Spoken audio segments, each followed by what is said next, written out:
get. So I hope they can hear us. Hello, guys. This is very, and we have Robert Miller with us too. So yeah, this is very kind of ad hoc, and it wasn't planned. It was something that Alyssa and me we kind of spontaneously came up with.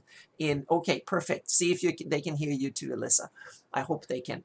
Well, hopefully they can. So here's a sound check. Yep. Here's Alyssa Faden mapping perfect. tonight. Yep. Thank you, Gaetano. Yep, that is awesome. Yeah. So nice. we were actually thinking, since we have fantasy mapping show once a Friday once a month, we were thinking that we wanted to. We've had like informal hangouts in Zoom and stuff when we've been working and stuff for our patrons and so on. But we were thinking that we could live stream a work session like on Friday night.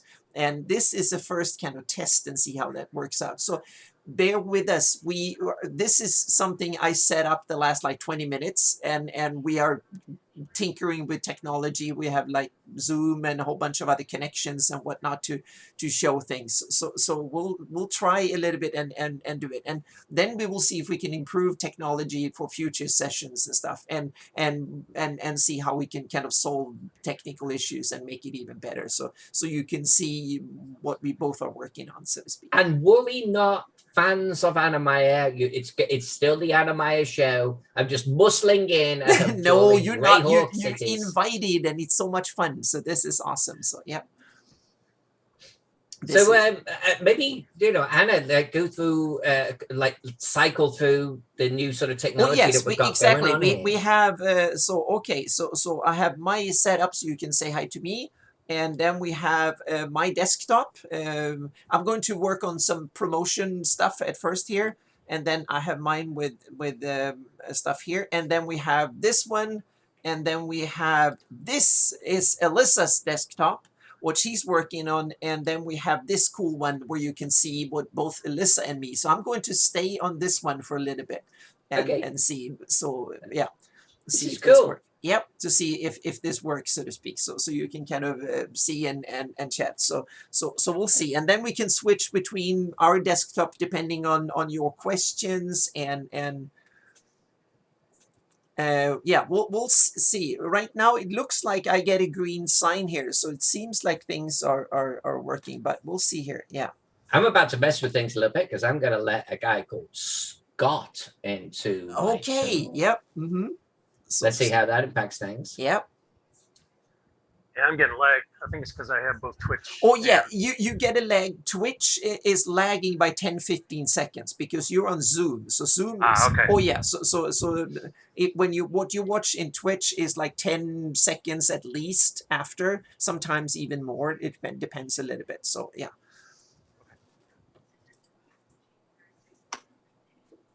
Yeah, now I'm watching you say everything you just said to me. Oh yeah, make sure you turn the audio off. Exactly, turn the audio off from Twitch. Okay. Hey, Scott.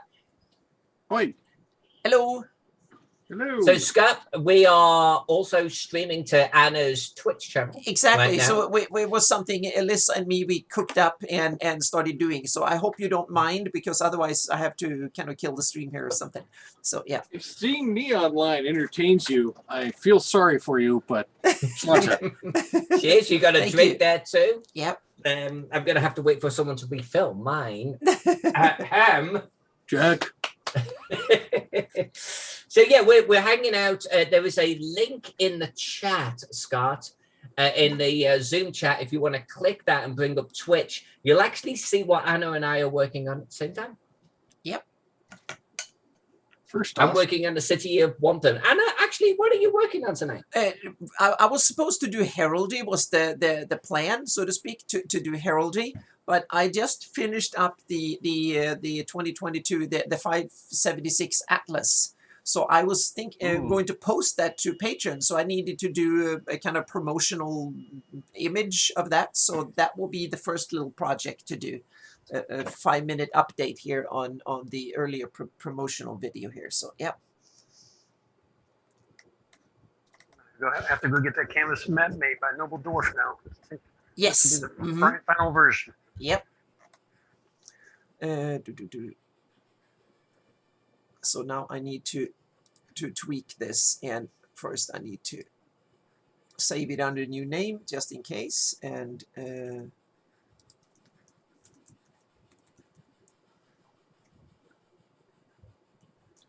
how's Scott been? What have you been up to? Same old, same old.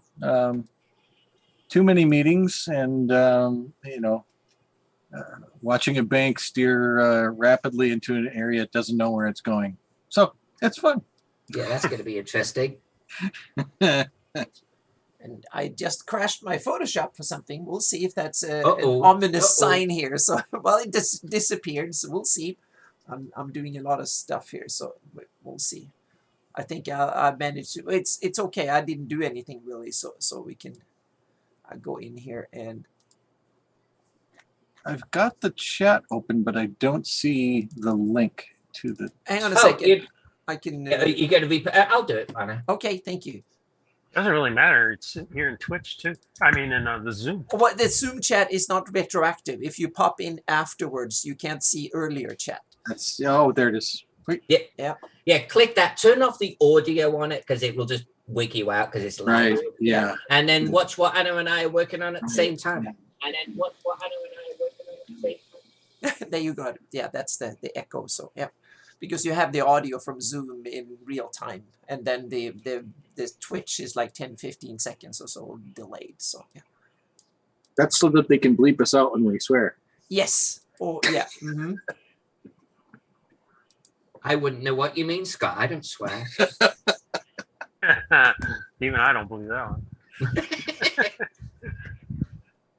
Come on, I'm a wallflower. Wallflower.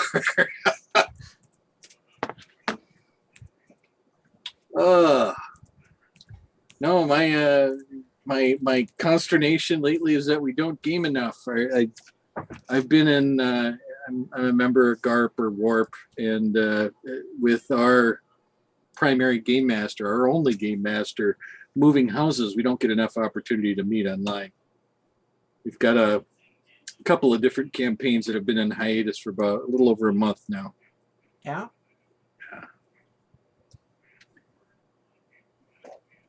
So I've been running Masks of Nyarlathotep for like the last 3 years. I saw your Cthulhu fan. Yeah. And then one of the group was like, I need to like me time. I've got some life stuff going on. I've got to drop out, but I'll be honest, I'll come back. Don't worry about it. But then her husband was like, well, I've got to drop too. So I went from a group of 5 to a group of 3. So I'm like, well, okay, I'll pause the Call of Cthulhu then, I guess. And in the meantime, one of the remaining 3 is like, I don't know if I want to game with you guys because you've had COVID in the past and I don't want to run the risk. So I'm like, okay, great. So my entire group is just dismantled literally overnight. It's the way of things, and it's sad. I've seen that happen so many times in gaming. You get a regular group together, and about the time you hit your stride, and things are going great, one little hitch comes up, and the group blows. It implodes. I don't think I've experienced it before. I've been really lucky on gaming groups. Like, like in England, I had the same group for like 20 years or something ridiculous, Mm-hmm. And then over here in America, sure, there was a little bit of shuffling, but then I had like a pretty good constant group, even if people dropped in and dropped out for like 14 years. Wow. I've been really lucky. So to have the entire group, fortunate. Yeah, no. So I'm emotionally shocked here, man. Yeah. I've got no resistance to this. Oh yeah, there's a sense of loss. I get it entirely. Yeah. Yep. I've had 2 separate groups that have just completely blown apart. One because our destination of choice was a gaming themed pub, which was kind of interesting because it seemed like every other week we were in there, we were explaining what it means to be a gaming pub to the gaming pub. But they were trying to decide if they were video game related or RPG or something else. We were definitely the RPG mindset, but COVID killed that place entirely. A pure shame. That is one of the things, isn't it, about COVID, but that whole era really, like how it hit the small businesses, especially like that, where it's like you're just not going to come out the other side unscathed. The only ones that are doing okay, and I've got a small vendor near my house. Actually, they're only half a mile away. They have no physical presence, and that's kind of their saving grace. They sell everything online. They're an online retailer that goes to conventions in Wisconsin. So Badger Games, fantastic resource if you're looking for a lot of UK miniatures. Very few places here in the US do a good job of carrying them, but they have select lines they do very well in. When Rangers of Shadow Deep kind of made an appearance a few years ago, and they suggested a particular line of miniatures, Badger Gaming was the only place I could get them. And like I said, they're half a mile from my house, but I order everything mail order. It's just funny because I order it and the next day it's in my mailbox. It's like the Amazon of miniature gaming if they have it in stock. Are they good at getting it if it's not in stock? If it's not in stock, it typically takes a week or two, but not bad for international shipping and whatnot. Right. Yeah. Yeah. I'm kind of spoiled here in St. Louis. I got Pieces, which is a board gaming restaurant, and they survived COVID, thankfully. And then I have Miniature Market, but they're also primarily board games. Compared their RPG stock inventory is minuscule compared to the board games they have. But I also have 6 other game stores in St. Louis, so I'm covered. We had some excellent game sources locally, and unfortunately, one of the driving factors behind Wisconsin gaming, was the game store owner, suddenly out of the blue passed, and the game stores kind of each went their separate ways. Thankfully, they had discussed, what happens if Jim dies, but each basically store manager becomes kind of the proprietor of their own store. Each one of them had years in with the FLGS. Some of them have broken from the clan, and some of them are still claned up and working together. So it's interesting. They're still together. They're still doing a good job, but the locals that are really local to me, my true FLGS, did part from the clan, and it's a young couple that's making a great run for it. But I keep telling them, hey, you need to carry more RPG, and they carry more and more Magic because Magic is what makes them money. And I get that, but I've never been much of a Magic player, just not interested. I was until my kids grew up. Yeah. And then they all borrowed my cards, so. Did you ever get them back? No. No, I did not. I don't want them back either. Yeah.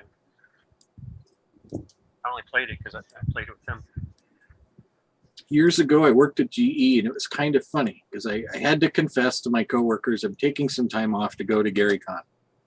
So I'm making my way to GaryCon, but right before I leave, one of my coworkers comes up to me and he says, years ago, I was one of the highest nationally ranked Spellfire players. I'm like, really? He's like, yeah, I even have a copy of the really hard to get, the James M. Ward card. I'm like, would you like to meet him? He says, what?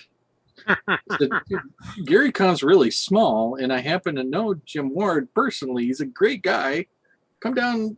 He'll sign your deck. He'll talk to him for a little bit. He really loves to meet people that love his games. And he was just too shocked. He was like, I don't know what I do. I don't know. I'm like, you may think of him as a paragon in the gaming industry, and he's a great guy, but he's a guy that happens to live down in the Lake Geneva area, and like the rest of us, he's got wants and dreams and current projects and frustrations, and you should come down and get to meet him. You'll like him. You'll like him a lot. Yeah, I've talked to him several times, and he's great. Yeah. So a reason to go to GaryCon in North Texas is because all the old school guys go to those 2 conventions and get to talk to them in person. Exactly. It's fantastic. It's stuff you've been reading since you were a wee one. All of a sudden you're going, oh my God, you wrote that, and I read it and fell in love with it in 1978. And I'm here to say, 50 years, or practically 50 years later, I'm a fanboy still. Would you sign my copy? And it's just awesome. But I wooed a friend of mine to come into GaryCon this year. He had never attended before.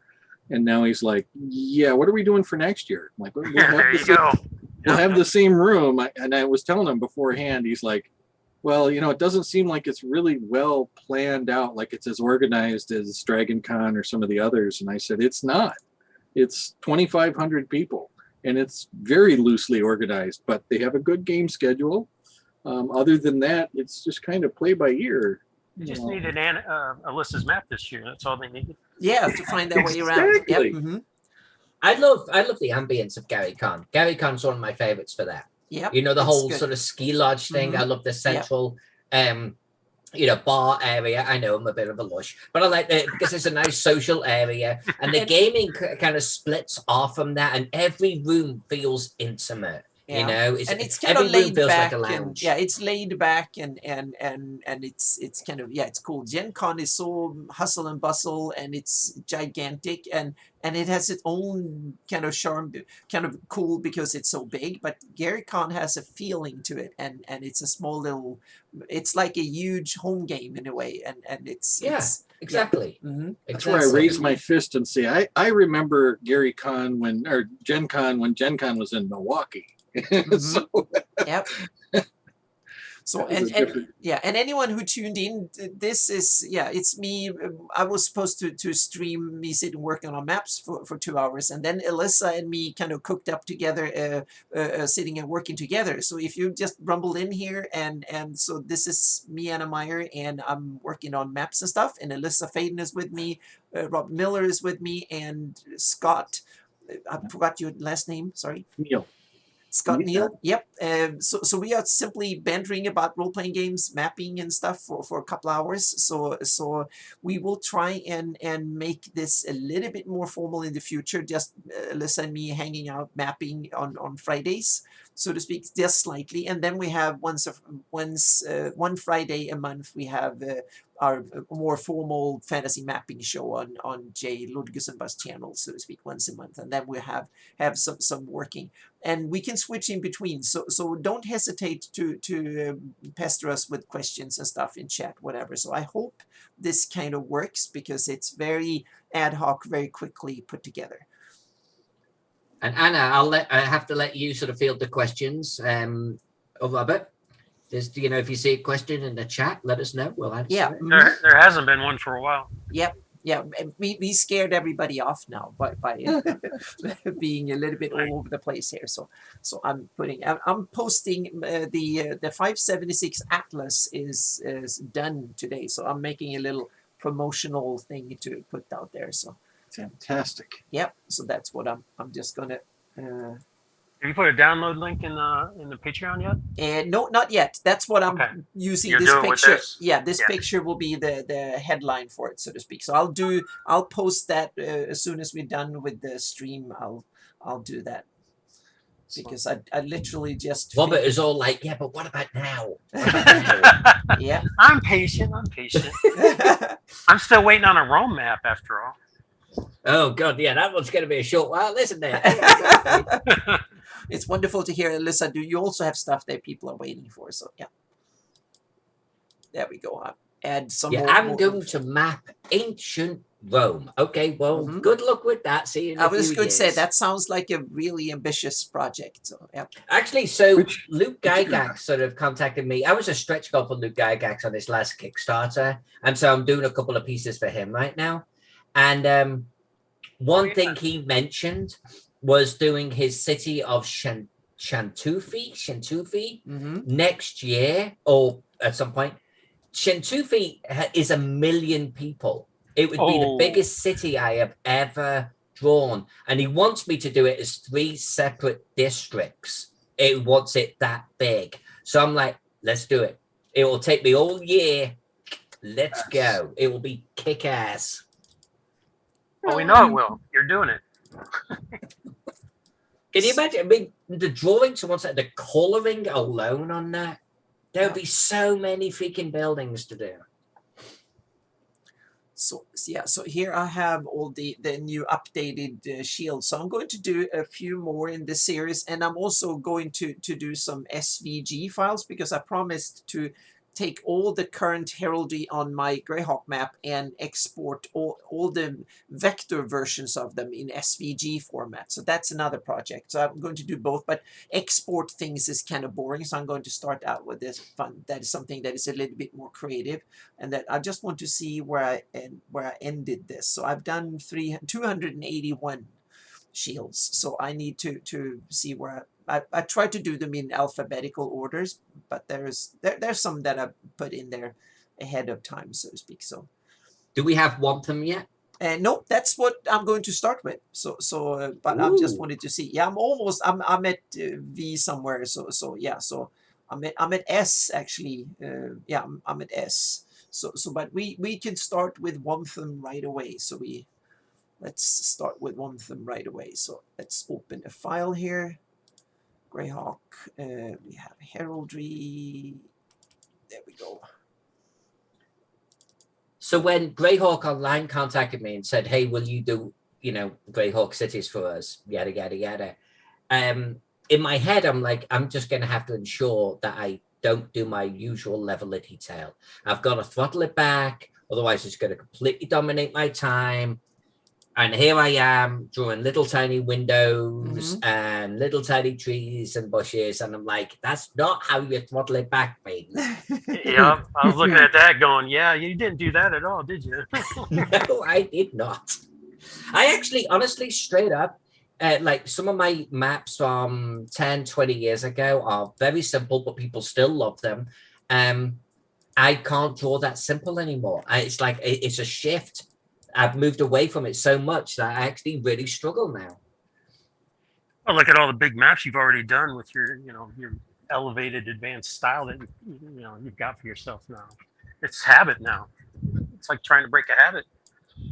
Exactly. Anna, do you ever have anything like that? Like if you needed to replicate an old style, would that be difficult to you? It depends. They're not my. You mean my old styles like I used to? Yeah, older, simpler. Oh, they are so bad that I don't really cruder. feel like I want to. So yeah. So they're not difficult to replicate, so to speak. They're just mainly awful. But I have my kind of intermediate version that was like 10, 15 years ago that are still I can look at. But before then, no, it's just terrible. So. Okay, I can buy that, Anna, because I liked your stuff from 10, 15 years ago. So all right. those are okay, so to speak. And but before then, it was very much a learning experience, and that was that was not good. So I showed them and I like to show them because people can say if I could learn to map, anyone can do it. So it's not a matter of me being particularly good. I'm just stubborn and keep at it until I get it right, so to speak. I think that's the trick, right? Yeah. Gotta be stubborn. Mm-hmm. Yeah, a lot of people think that, you just have to be talented. No, you just have to keep improving and working on it, and you can learn. And master the tools is a big thing too. I don't know if you remember me saying it to you on Facebook or not, Anna, but when you started posting one of these heraldry things on the Facebook group, and I said, man, Anna, I don't think you can get it. When I'm thinking you can't get any better, and then you post this stuff and raise the bar. Thank you, but that's the whole idea: is to learn new things, to improve, and look at yourself critically, and also to take on criticism, and constructive criticism, so to speak. And so I really try to take in what people tell me, what's good and what's bad, and so on and so forth. So and learning is the thing, meaning it's improving and try to do things outside the box and learn new techniques, and I basically devote a whole day per week on learning new stuff. So that's the I have one R&D day per week when I do things that I haven't done before, so to speak, and experiment and stuff. That's the key. And then I have one day when I'm not at the computer, and then I have some days so I have like a day doing new things, a day playing, a day off from the computer, and 4 days working per week. That's my schedule, so to speak. still do your photography stuff? Not as much as I used to, but I want to get into it. COVID kind of killed that a little bit. For some stupid reason, they closed nature reserves for that was the kind of the best thing to do, and they closed Right. them too, which is to me kind of why. Wow. Yeah. Outdoors where you're supposed to be. Exactly. Yes, and a lot of them were closed, but I think it was because they were not manned, and so they had to close for staffing reasons. Most of Good it, I point. think. Yeah, I think that was the reason. Now we need to see here. I have one from somewhere, I think. Otherwise, I have to open the map and get it. We had a similar problem during COVID in our state, in Wisconsin. A lot of DNR things were being shut down because their income is, it's tax driven, and taxes were down because people weren't spending it. Yeah, that's true. Yeah. We have an excellent park system, and unfortunately, it was putting some of our parks at risk. Now there's several that we're fighting to maintain and to keep. Mm-hmm. Okay, so here we have Womtham. So now I need to convert this awful looking contraption of a shield into so the first will be to find, this looks like a green kind of goat with a red tongue or something, and then a bow. So now I need to find, and thankfully I have something called the Armorial Gold Collection. So I'm going to look at, see if there's a goat in that collection. Yeah, there are goats in there. I'm excited. That's the first time I've actually seen the heraldry in any form of format. Yeah. So here are goats. They are not green, but we can fix that. So we just need something that. Do we have a goat that sticks out the tongue that looks like a good replacement? That one doesn't have wings and it has a forked tail. Nope, that doesn't cut it. So now we need to take good old Google and see what we got here. Goat symbol. Yeah, this heraldry is another place where I got to see you do your, stepping up your game, improving your level of perfection. Because when you first started doing these were pretty average looking, I guess. Oh yeah, and they will just I just cleaned up the existing ones, or Right. basically use them and tweak them a bit and stuff. So Yep, always striving to be better. That's saying that. Yep. Mm-hmm. I always try to. Yep. So let's see here what we got here. You two, Alyssa, don't think I'm playing favorites. I know you're not. I know you're not. The good thing with, although I will be honest, I don't set aside a day a week to get better, and I probably should, because I leave it to the last minute and I go, oh, this client wants something I can't do, and I go into panic mode. So Anna's got it way more organized than I do. Well, I do it full time, so it's become my lifestyle. So that's the key here. It's to make it your lifestyle.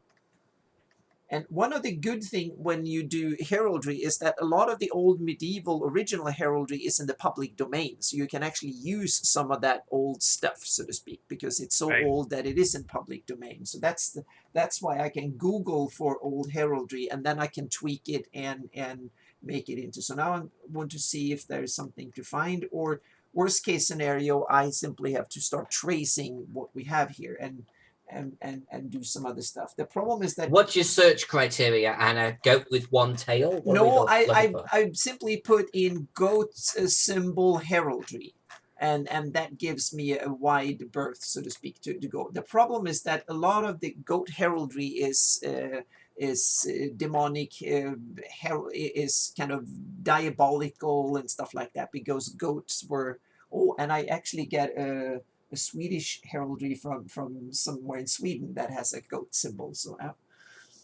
we'll see here. So there are a bunch of goats. So that is kind of traditionally it has a lot of kind of evil connotations, but that's the real world. So thankfully we're in Greyhawk here. So, But a green goat with a red tongue, to me, it's kind of, yeah, I get it's a bit of a monstrous kind of thing.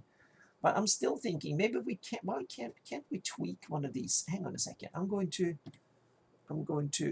put that in here, and I'm going to use this one, the rampant winged one, and then we'll see if we can tweak this one.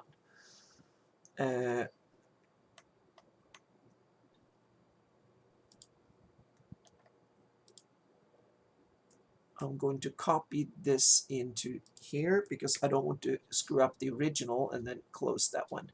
The Armorial Gold is a collection of heraldry graphics that you can buy. If you Google the Armorial Gold collection, it costs a little bit and it comes as a downloadable, like 1,000 or 2,000 images, and they are all in vector format, but they are in, I think it's called Windows Media format. That was a Corel based format. So they're compatible with Illustrator to a degree. So they're a little bit iffy format. So it's a bit old format, but you can import them into Illustrator and then you can kind of do things with it. So I'm going to say that format again.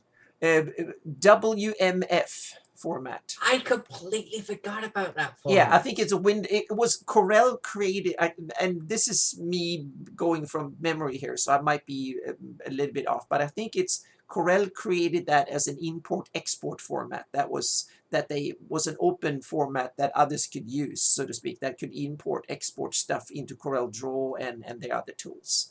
And I don't think it caught on that much, but it was big in the 90s for a bit. So now I can actually start deleting the wings here, I think. And yeah.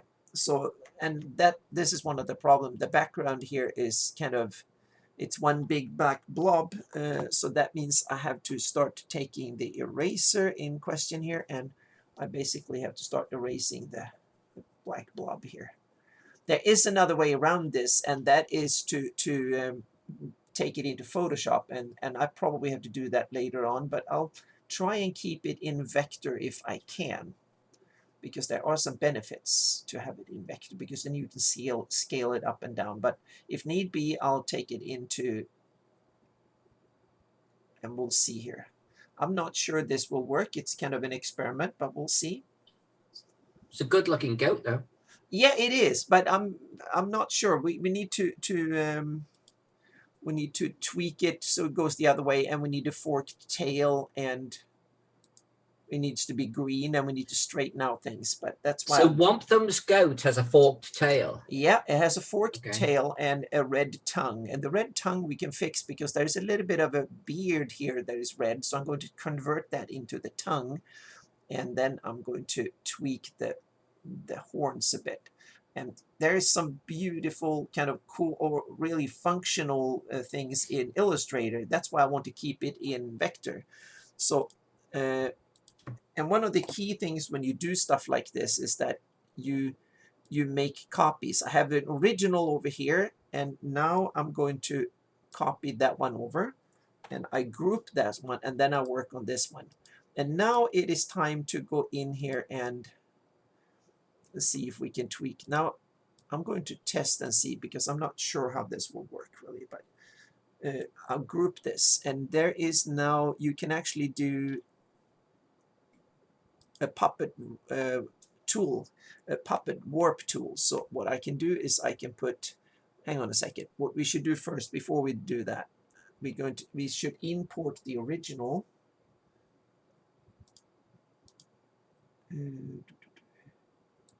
To find the original here.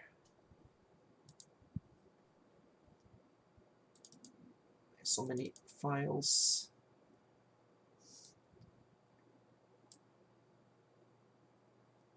Sorry for this taking a little. Here we go. Part of the process. Yeah, it's working session, Anna. That's the whole point, right? Well, Yeah. plus, as a viewer, when you're frozen up on your piece, I just look at what Alyssa's doing. Okay, good. Yeah, goat required to be green. Well, that's the interesting thing is green and purple are kind of contrasting colors, but I agree it's not the most beautiful colors. So we can see what we can do, but I'm going to start with the original colors, and then I'm going to tweak from there, because I want to keep as much of the existing heraldry as possible and tweak. So that will be my starting point to try and replicate it, but in better quality, and then tweak it from there, so to speak. But these are just pure colors, and when you make a textured version, then you get blended with textures, and that means that the colors become less pure and they don't look computer artificial, they look real, so to speak.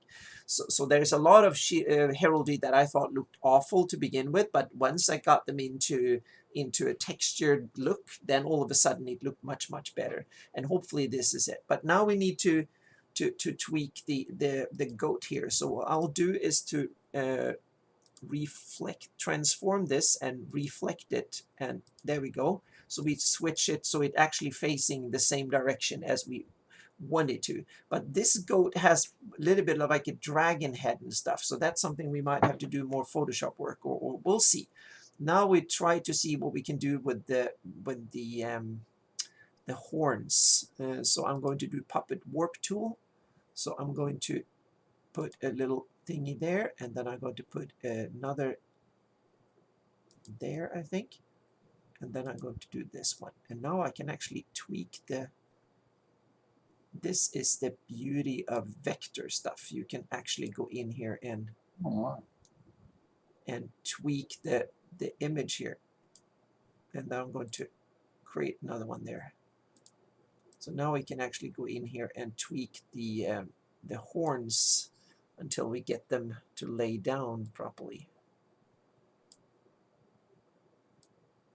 And this is a bit of a, it kind of doesn't work as you intend it all the time. It becomes a little bit weird, so to speak. But now I can actually do this, and I can create a look, and now I can rotate. Oops, that was not what I intended. Oops, it's kind of sensitive at times. So, and now I'm going to put one here because I just want to rotate the head and not the rest of the body. So now I can go in here, and now I can rotate the head. The same person is giving you a tip on getting forked tails from lions. Yeah, exactly. We can steal a tail from somewhere else, and now we can actually go in here and make the something like that. And now we get like one of these cute little funny mouths. So we have to do that in Photoshop or something. So this one has more like a griffin mouth or something. But so we probably need to redo that, retouch that in stuff. So this might not really work. So let's do. If you touch up in Photoshop, can you actually still then keep the vector-like aspect of it, or is it lost? It's lost, so I have to vectorize it again, so to speak. Take it into Photoshop and then make a vector version again. So, but I want to keep vector as long as I can, so to speak. And now I want to have. So I'm going to hang on a second. I'm going to move that thing here. So now I'm probably creating too many here. So I'm going to see if I can make there we go. Now it's starting to get something that is a little bit, now I'm going to create one here so we can get at least the upper lip here a bit. There we go. Now we have something, and we need this leg to stretch up, so that I think will be the easiest bit here. So I'm going to create one there and one here, and then I'm just going to stretch that one out. This is where that determination allows you to claim this is easy, while the rest of us go, what? I'm glad you said it.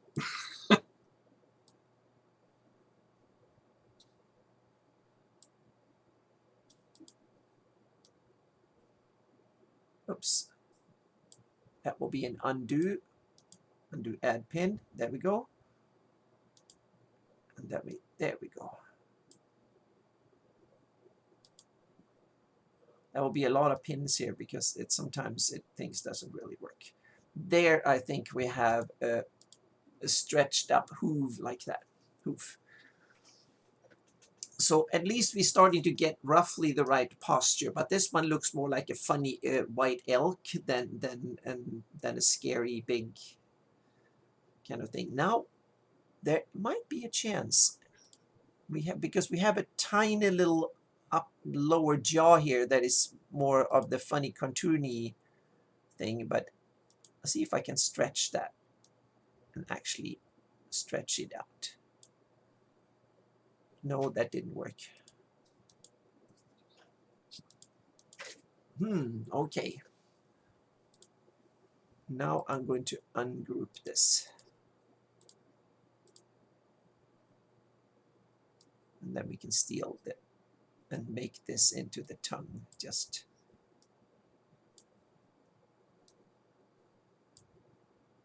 and it might not be a tongue, it might be a little bit of fire or something, but I think it looks like the tongue. So I'm going to just keep it like this.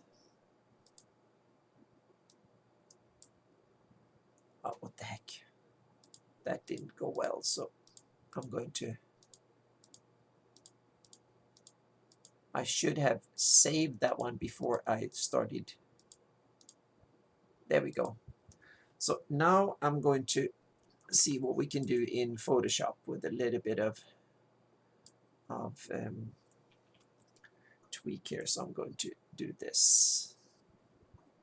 I'm going to save that one away. Now I need to save this one too here. Greyhawk. Heraldry, real shields, and I have a sources. One goat. There we go. I don't need PDF version. Okay, so here we go. Now I'm going to copy that one. And I'm going to take a new introduce.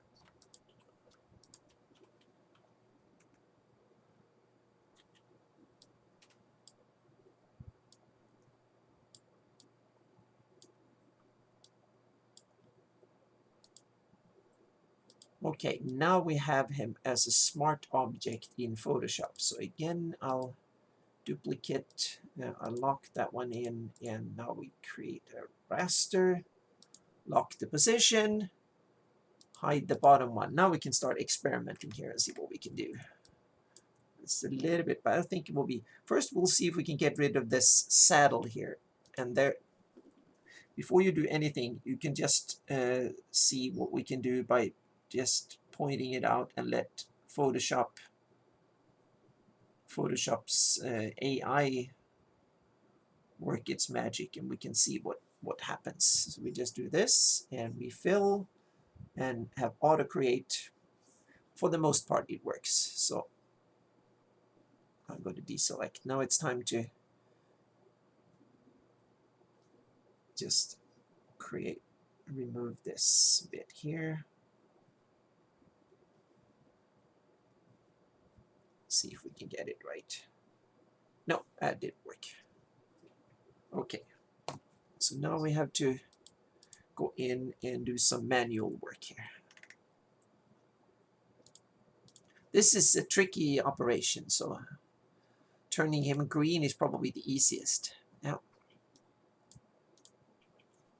and this is not something I'm a real expert in. I'm tweaking and working. We can probably do a little bit of brush work here instead on a separate layer.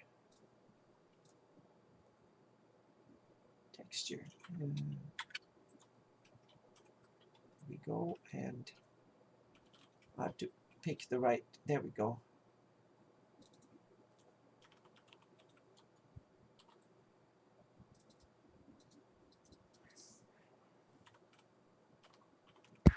Hey, Alyssa, was that that map with the blue on it? Was that your like your template for drawing this city? There are there are no templates for to run the city. So, and that's What a were you really looking good. at for? So there are 2 maps of Wantham that I don't know why I'm dragging that out over there. Well, in fact, this is one map of Wantham that exists already today. And you can see that it looks too small for a population of 20,000 people. Yeah, it looks like maybe 2,000 people. Right, it's really really small, right? But I want to capture some of the heart of this one in this area here. So I reference it from that perspective. But then also there is the one that I just brought up, which was this one. Yeah, that's the one I spotted. This was a fan-made Wantham city. Mm-hmm. Yeah, and you could see it's just purely roads and maybe it's some markings for POIs and that type of thing. And a different type of heraldry than the one that Anna's working on right now. But what I thought it'd be kind of cool to do like a doff of the cap to this. So what I've done, like I'll just sort of move mine kind of. Oh, let's not do that. I thought it would be kind of cool is like they've got this Beggar's Gate. I actually have the names of these. They have like Beggar's Gate here, so I've added a Beggar's Gate. In the north part of the city, they've got these named locations 1 and 5. So I've kind of drawn them in on the map as well. They've got a wall going across here, which I didn't originally have. And this gate is named, number 11 is named. So I did a wall going across, which will enable me to name that. So what I wanted to do was they had this concept of this circular section here. And I wanted to emulate that here. Again, as a kind of a doff of the cap to this fan-made artwork. On our last mapping show between Anna and I, someone in the chat suggested a circular area for guild houses or something. I would have to check my notes. So when I saw this, I was like, you know what? I'm going to do this circular area because someone in the fantasy mapping show mentioned it. We had this 4, 7, and 8. I've got a 4, 7, and 8. So I've kind of it's just really doing an homage to these other fan pieces. Okay, yeah, and yeah, I hear you, David.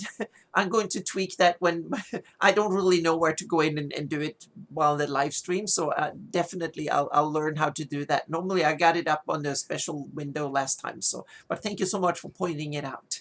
Yeah, and Phantom Jen, welcome. Hey, Phantom Jen! Jen. And Kfir, hi Kfir, welcome. Hey, Kfir, we were talking about bringing you on the show. Yep. Yep, we're just doodling and I'm working on heraldry for Wantham for the same city that Alyssa is mapping at the moment. So, yep. So I'm converting, upgrading a goat from the Almorial Gold collection and tweaking it, and now it looks like Rudolph the reindeer with a happy overbite. So we'll see what we can tweak with this.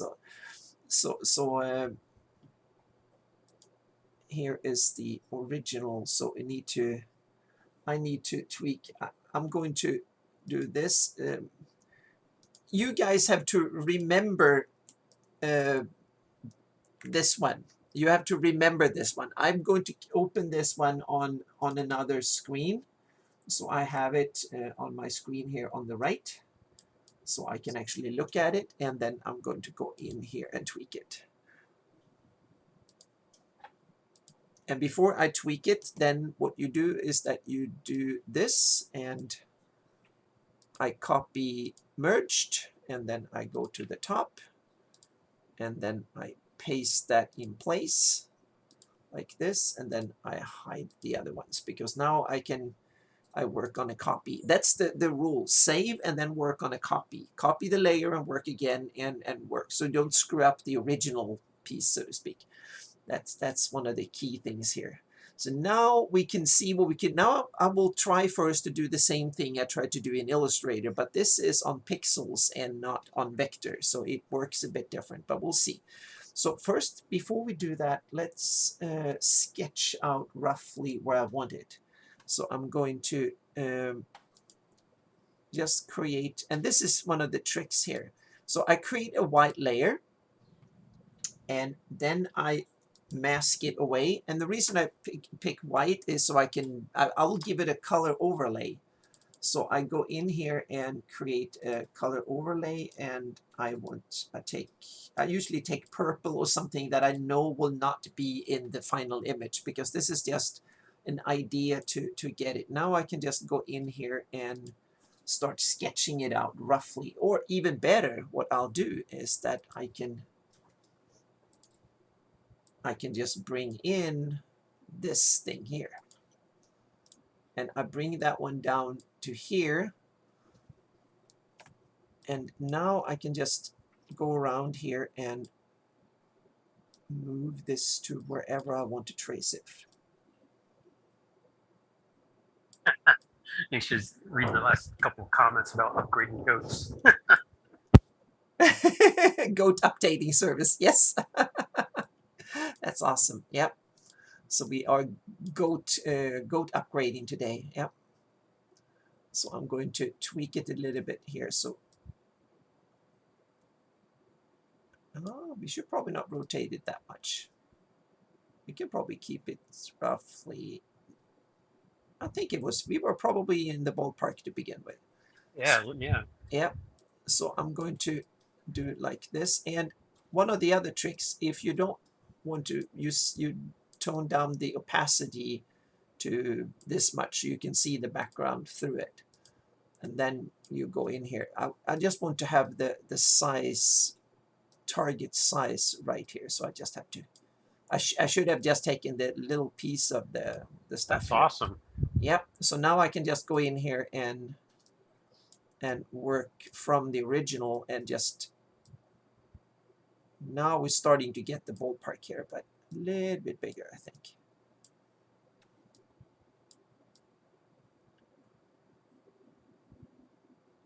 Something like that. Now I need to get the eye right there.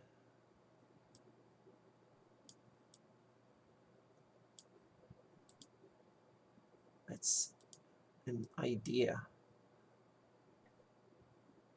But sometimes, instead of having it blurry, I can just go back and forth here a bit. And I usually do it like this, so I can just get a feel.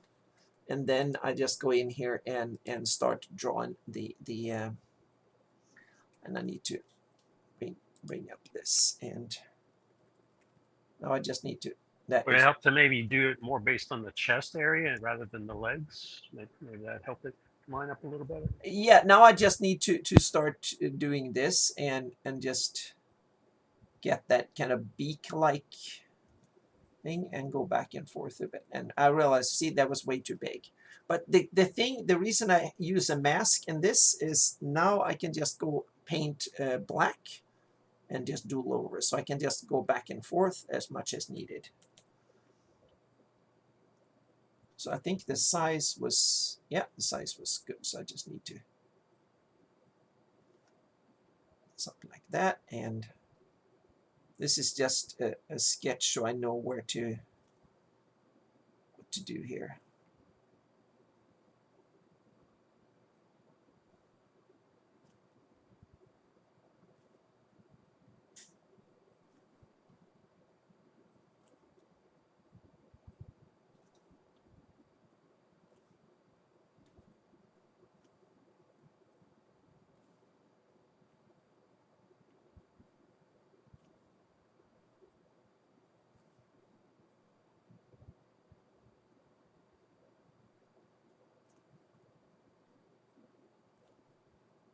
Okay, so that is the, now I'm going to lower the opacity. So there we have something roughly in that ballpark to aim for, so to speak. So now we're going to take this and I'm going to duplicate. No, I don't need to, I have the original there. So now we can take this and see what we can do. Now we should be able to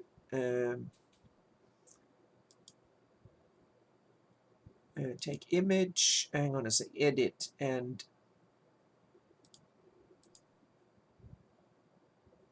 take image, no.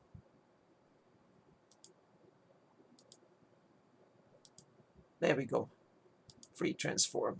And then I go to here, and now I can do a little bit of the same thing to some degree. But the thing is that Anna, Big Mac's asking if you actually have the blazons for the Greyhawk heraldry.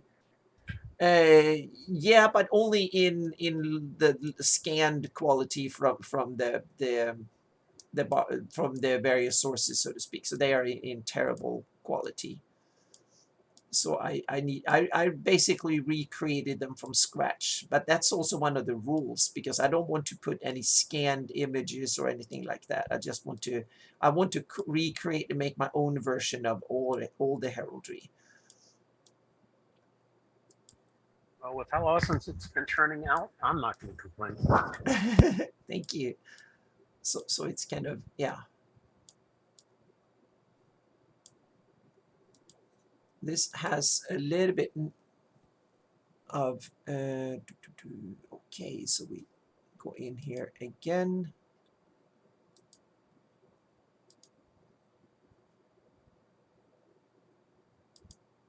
Oh, we have puppet warp here too. Thank you. That was what I was looking for. There we go.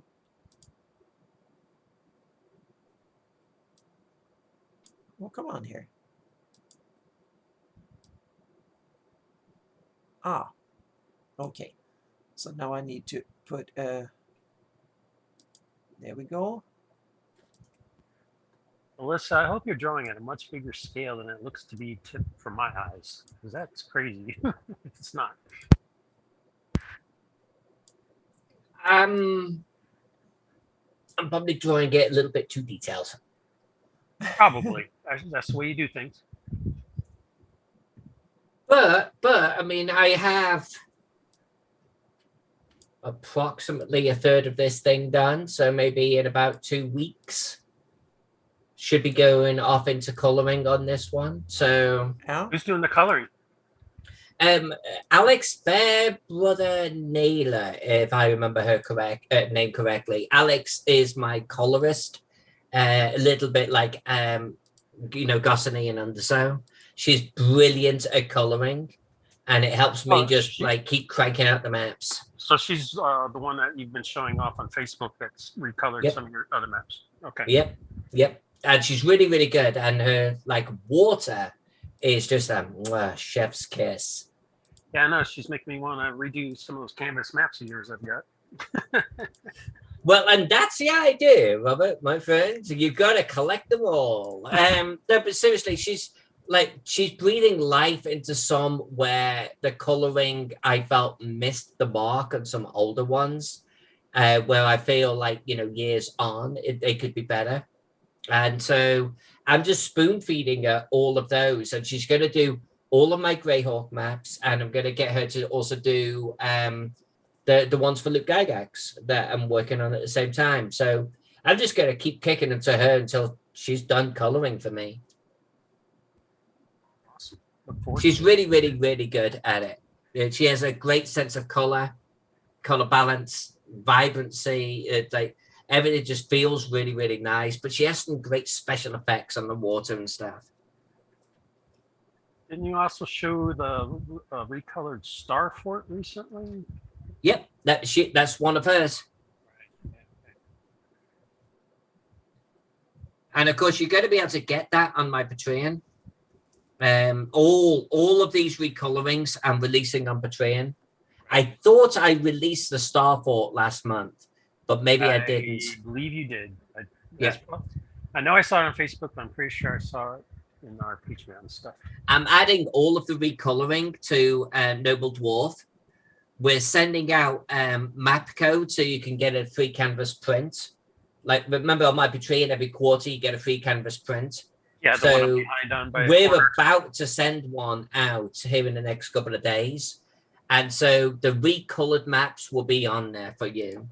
Oh, excellent. And now I have to tell everybody that this kind of Photoshop work is not something I do often.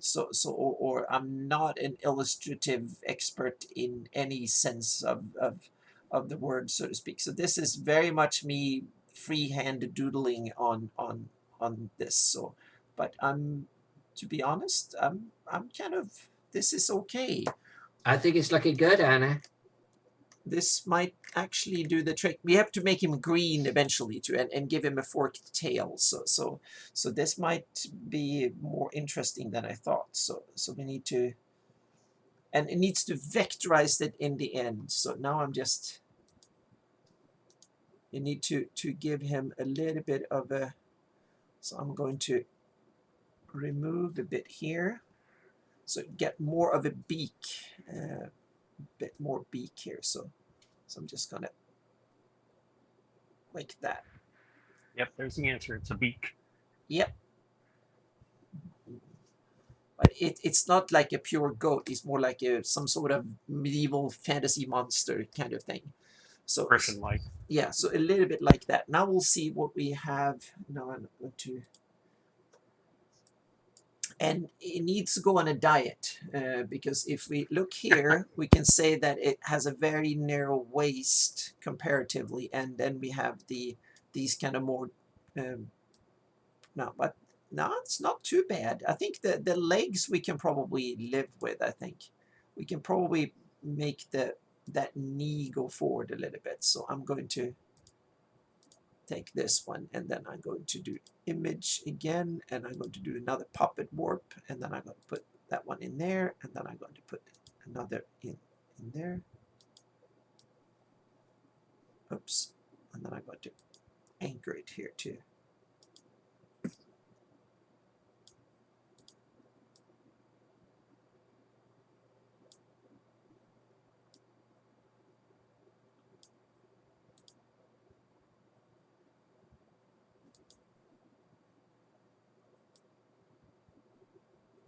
There we have a bit more of the same.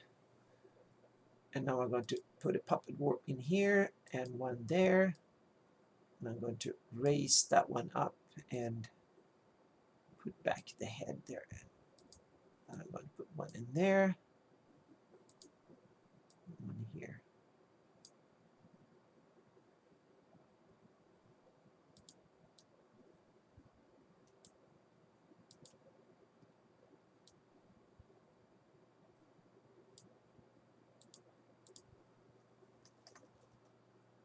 Yeah, I think we're,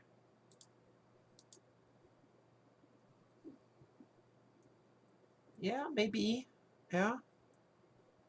He looks Yeah. definitely more monstrous and not as funny, happy merry-go-round kind of goat. So, but Yeah, it's getting there. It's getting there. yeah, it's kind of a goat from hell. I guess that's the idea or something. So I don't know what the symbol is, but it's the reason I think is someone was lazy and just took one of these green hellish goats from some heraldry and just slapped it on there without thinking too much. That's my problem, is that a lot of the heraldry is done without much afterthought or pre-thought or much kind of idea. They just needed something and they slapped it in there. Took whatever little clip art they could find and put it in there. That's my theory.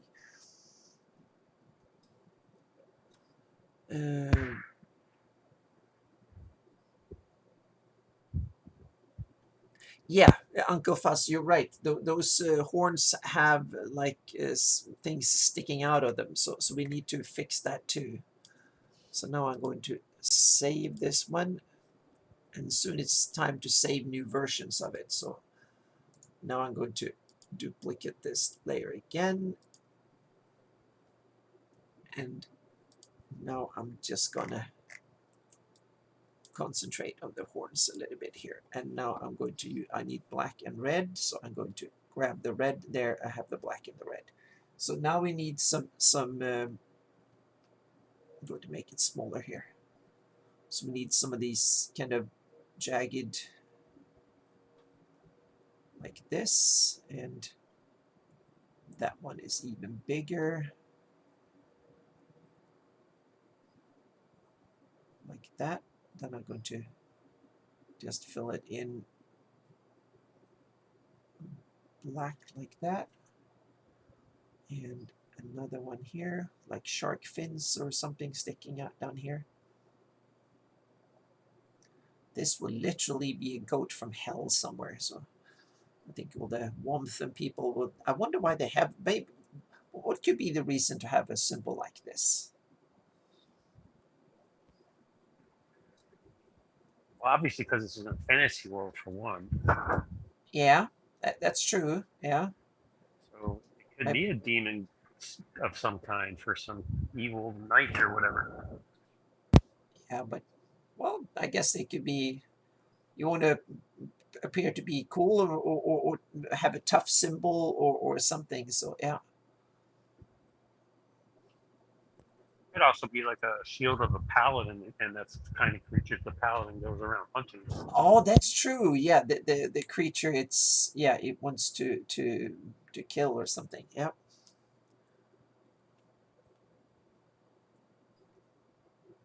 That didn't turn out good. So that's the beauty of doing it in when you're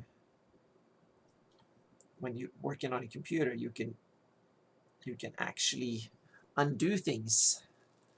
So now I'm going to just add a little bit of the red here so we can just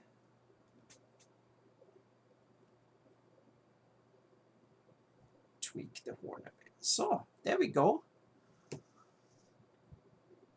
It's not perfect, but it's going to be on heraldry and going to be screwed up a little bit. So now we added some of that detail. So now we need to look for a forked tail. There ought to be lots and lots of.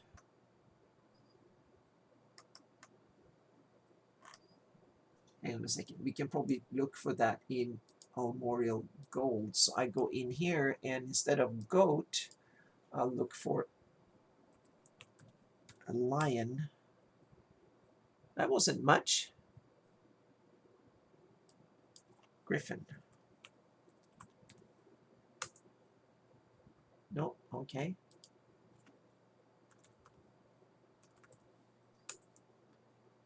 No, okay. So then we go in here and start looking for things.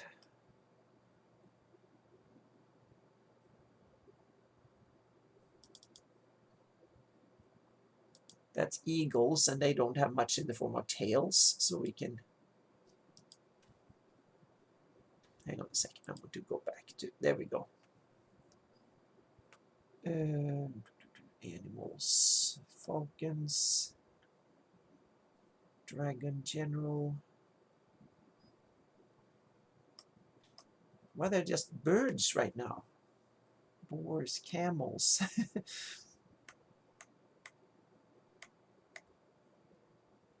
Now I need to go in and mapping. Greyhawk. We have heraldry here somewhere. Yeah, Greyhawk's definitely gender equal. There's female rulers, female knights. So yeah, they would inherit. Yep. They would inherit heraldic arms as well.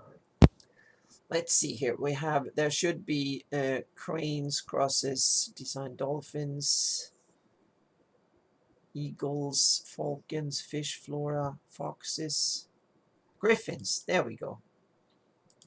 Griffin generals. Here we go. Can we find any forked tails here? We have, there is a forked tail. Yeah. That didn't look the part.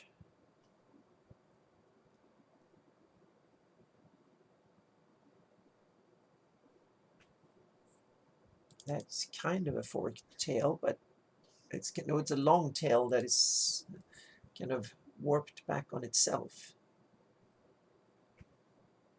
No, I think we can skip the griffin heads. Is probably not going to. No, that's just the heads. So we skip the griffins were nothing. Okay.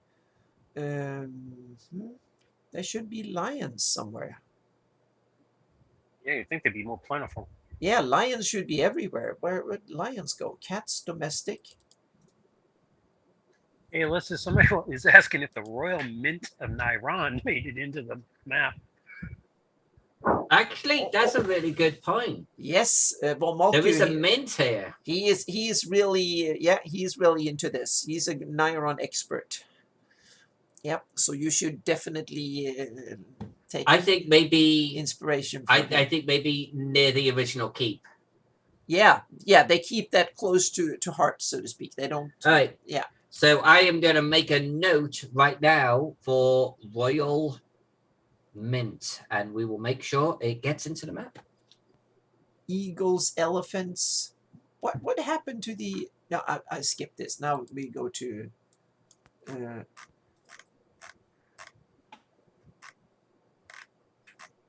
Now we go here. See if we can find any double tails. Royal Mint and City Watch HQ. It will absolutely be on the map. Okay, let's go here.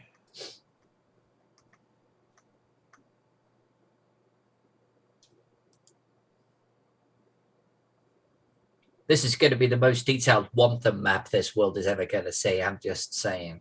Yeah. Well, anybody who knows you knew that was going to happen anyway. No one's going to follow this, Robert. No one's going to follow this. I don't mean that in a big-headed way, but Wantham, I don't think anyone really ever expected Wantham to get this level of treatment. Yeah. Well, now that it is, it will become a more popular city in people's campaigns. Yeah, I kind of want to play here. I've got to be honest with you. It's a cool-looking city.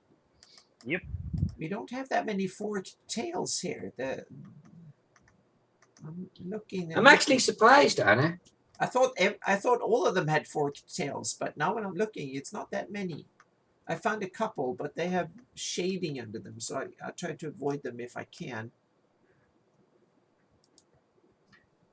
Is shading difficult to work with? Yeah, it adds difficulty. Then I need so if I can avoid it, that will be good. So we'll see here. Von Molku, I'm sorry if I'm slaughtering this, says apparently the city's close to the Flinty Hills where almost all the metal resources of Nyrond are located. And then Grendel Wolfslair points out that this city's namesake is Tom Wham. Yes, it is. It is. One of them is Tom Wham. I kind of want to hand a canvas print of this to Tom at some point. That'd be cool. I'm sure he'd love it.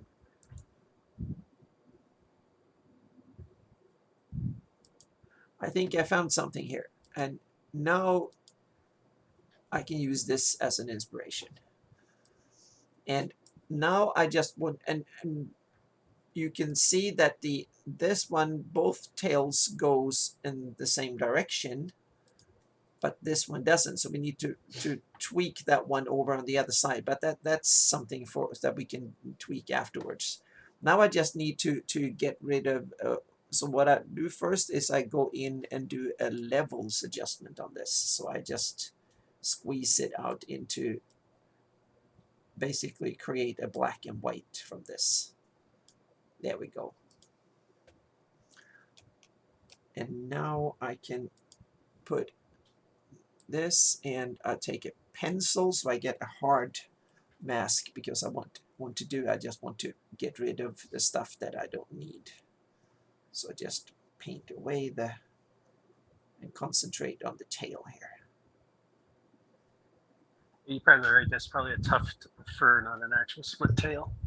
Yeah, it's some sort of tuft here. So I'm just gonna. There we go. Big Mac is asking us, are you going to do a tunnel under the river for defenders to use if that bridge is attacked? Can you even show a tunnel under there? Have you done Tunnel? tunnels? No. Entrance? Maybe. Yeah, but would it be clear enough to somebody who doesn't really know your style to figure out it's an entrance to a tunnel? I don't know how you could do that. We have ways. Oh, in fact, you know what? We've got some ways. I'm sure you do. You've got quite the repertoire.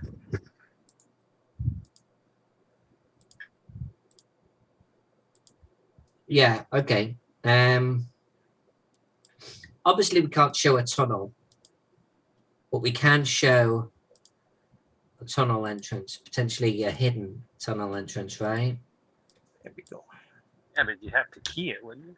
To make it obvious to the. Well, we'll key it. We'll key it.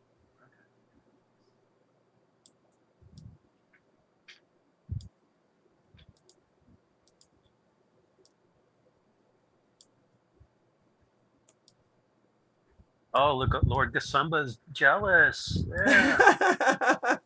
That's, You should be jealous. that's awesome. Yep. So here we All have. right, we got the entrance to a tunnel.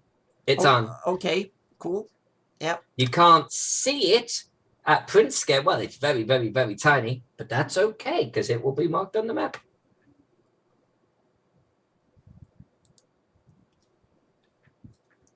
So now I'm going to do this again. Doing a bonus sewer system for this would be kind of cool. What are you doing going on vacation, Lord Gasumba? You got a setting to create. You got a box set to do, dude. Yeah, he No works. vacation for you. What sort of laziness is this? Like he's got more work than he could possibly keep up with, and he went on vacation. There you go. Love you, Gasumba. Anna, Tim, and I will be back Sunday night, 7 p.m. Eastern, it looks like. Yep. So make sure now, Jay, that you make sure you have a good vacation and you stay out of the books and just enjoy family time and relax time in Florida. He's sitting here watching the stream. He's I was going to say, exactly, you're supposed to have vacation away from stuff like this. For You guys are so enjoyable. It's a mini vacation of its own.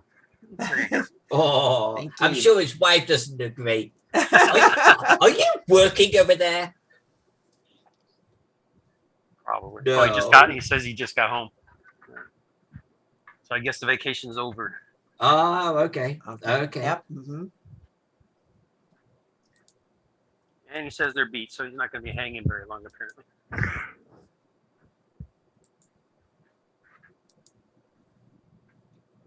Well, I hope you had a good vacation, Jay.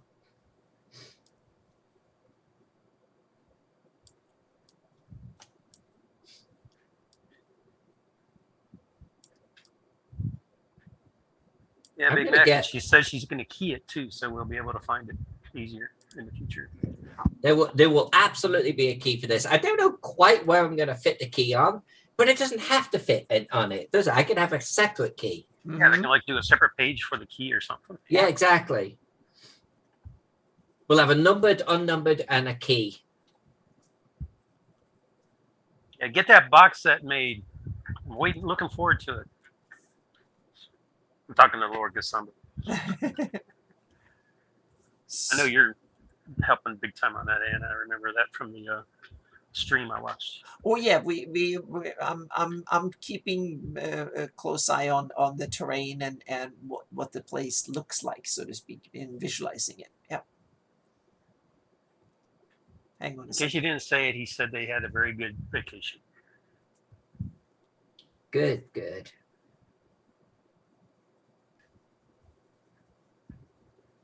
So now I'm just masking things out here so I can start getting that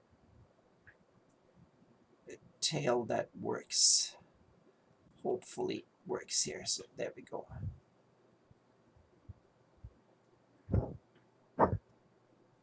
So I can use that to sketch out from. So that's kind of how you can use, I hope, legally use other art as inspiration. Yeah, Because there yeah, will be no, that none- would be that- fine. Yeah, there Anna. will be You're none good. of that art that I took from the internet, so to speak, will not be, because the Armorial Gold, I paid a license to do that, so that is perfectly legal. I paid a license to a commercial license for the Armorial Gold, so I have the license to tweak and do stuff. I can't give you the raw files, but I can tweak and then then use that in my final stuff. So now we have a kind of a model for the, and if we look in here, and not too bad, but that one looks a bit sad, so we need to tweak that one a bit. So I'm going to apply that one, and I'm going to apply that one. And then what I'm going to do, I'm going to merge these two layers together, and then I'm going to apply a new mask and mask off the white here. And that way I can start using that puppet thingy again and put these little pins and then tweak the thing and make it stand up more upright and not be so sad. There we go. And then I apply, go into image, puppet warp, and then I put in that one there, put one here, oops, I add one there, I add one here, and one there, and one there, just to be anchored up.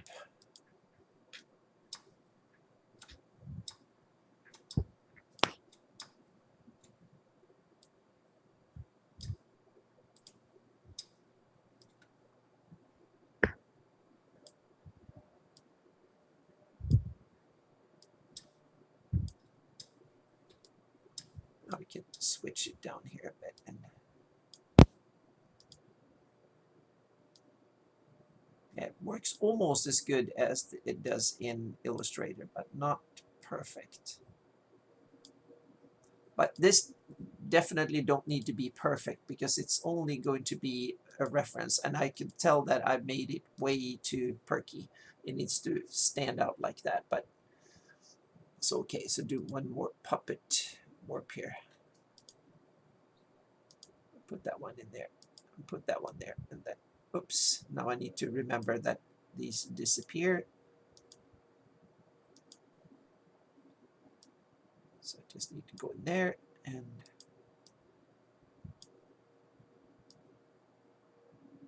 something like that.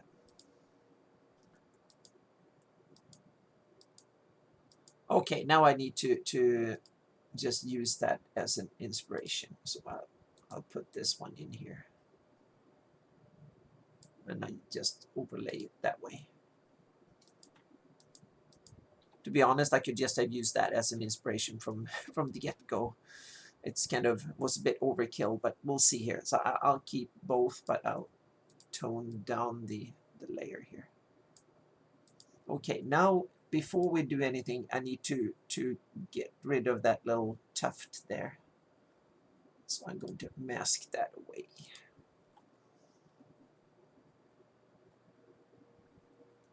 There we go.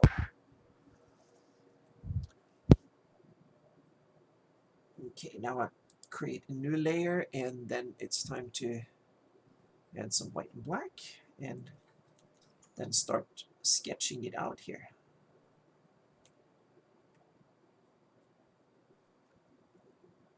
And there should be a kind of a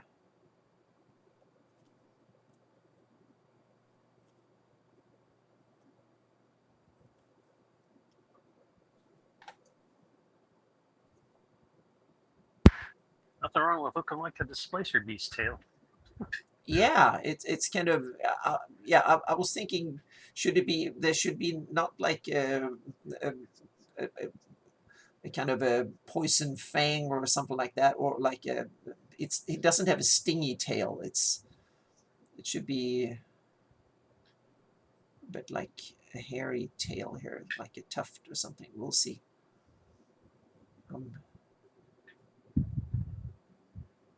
I don't know if it's, yeah. It has some furry bits here, so we need to sketch this out here.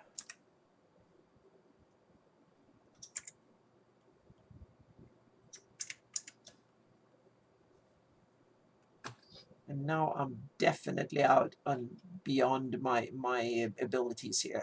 I can sense it, I can see it, I can feel it. So and this is kind of terrifying to sketch like this live, so I have to remember there's no one watching and stuff. So yeah, it looks like a displays a beast tail, but maybe this is a goat from hell, so maybe we can have a displays a beast goat from hell. So yeah, Fantasy world, anything goes. yeah, that's true. Someone can come up with the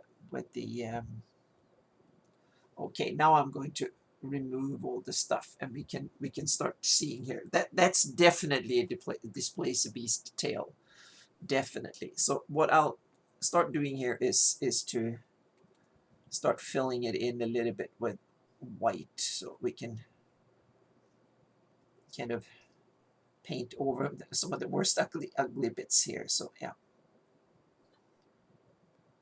Robert, give me a building that you want to see and want them. I'd have to know what buildings you got there already. No. No, your building. Your building. Is it a bar? Is it a Mage's shop? Tower? You got a Mage's Tower yet? No, actually. I need to make a note of this. I need to make sure, because we've got to get an elven influence in here. Got to get a little bit of dwarf. And we've got to make sure that we accommodate for the druids that used to be here. Gotta have the city's wizard tower. And some gnomes too. We should, because Gnomes. the Flinty Hills yeah. have gnomes. So gnomes and some gnomon and some elven influence as well. Need to make sure that's in here. Yep. Do enclaves for them. Yep. All right, wizard tower. Let's do it. Yeah, that's what Anna said. It's full of the Flinty has gnomes. Yep. So we have elves in the Gamboge or however you say it, and gnomes in the Flinty Hills.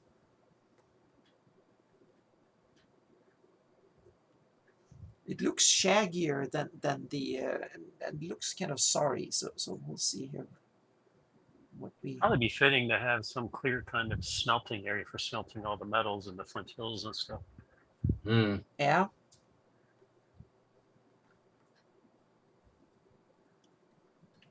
Do you have an obvious smithing area, by the way, that you can do? I don't know how detailed you want. Well, you're Alyssa. Of course, you want to get detailed. Yeah, because you could do a little building, you get little sort of chimneys on it with little smoke coming off it. No, we could totally have a ball with that type of thing. Right, yeah. No elves.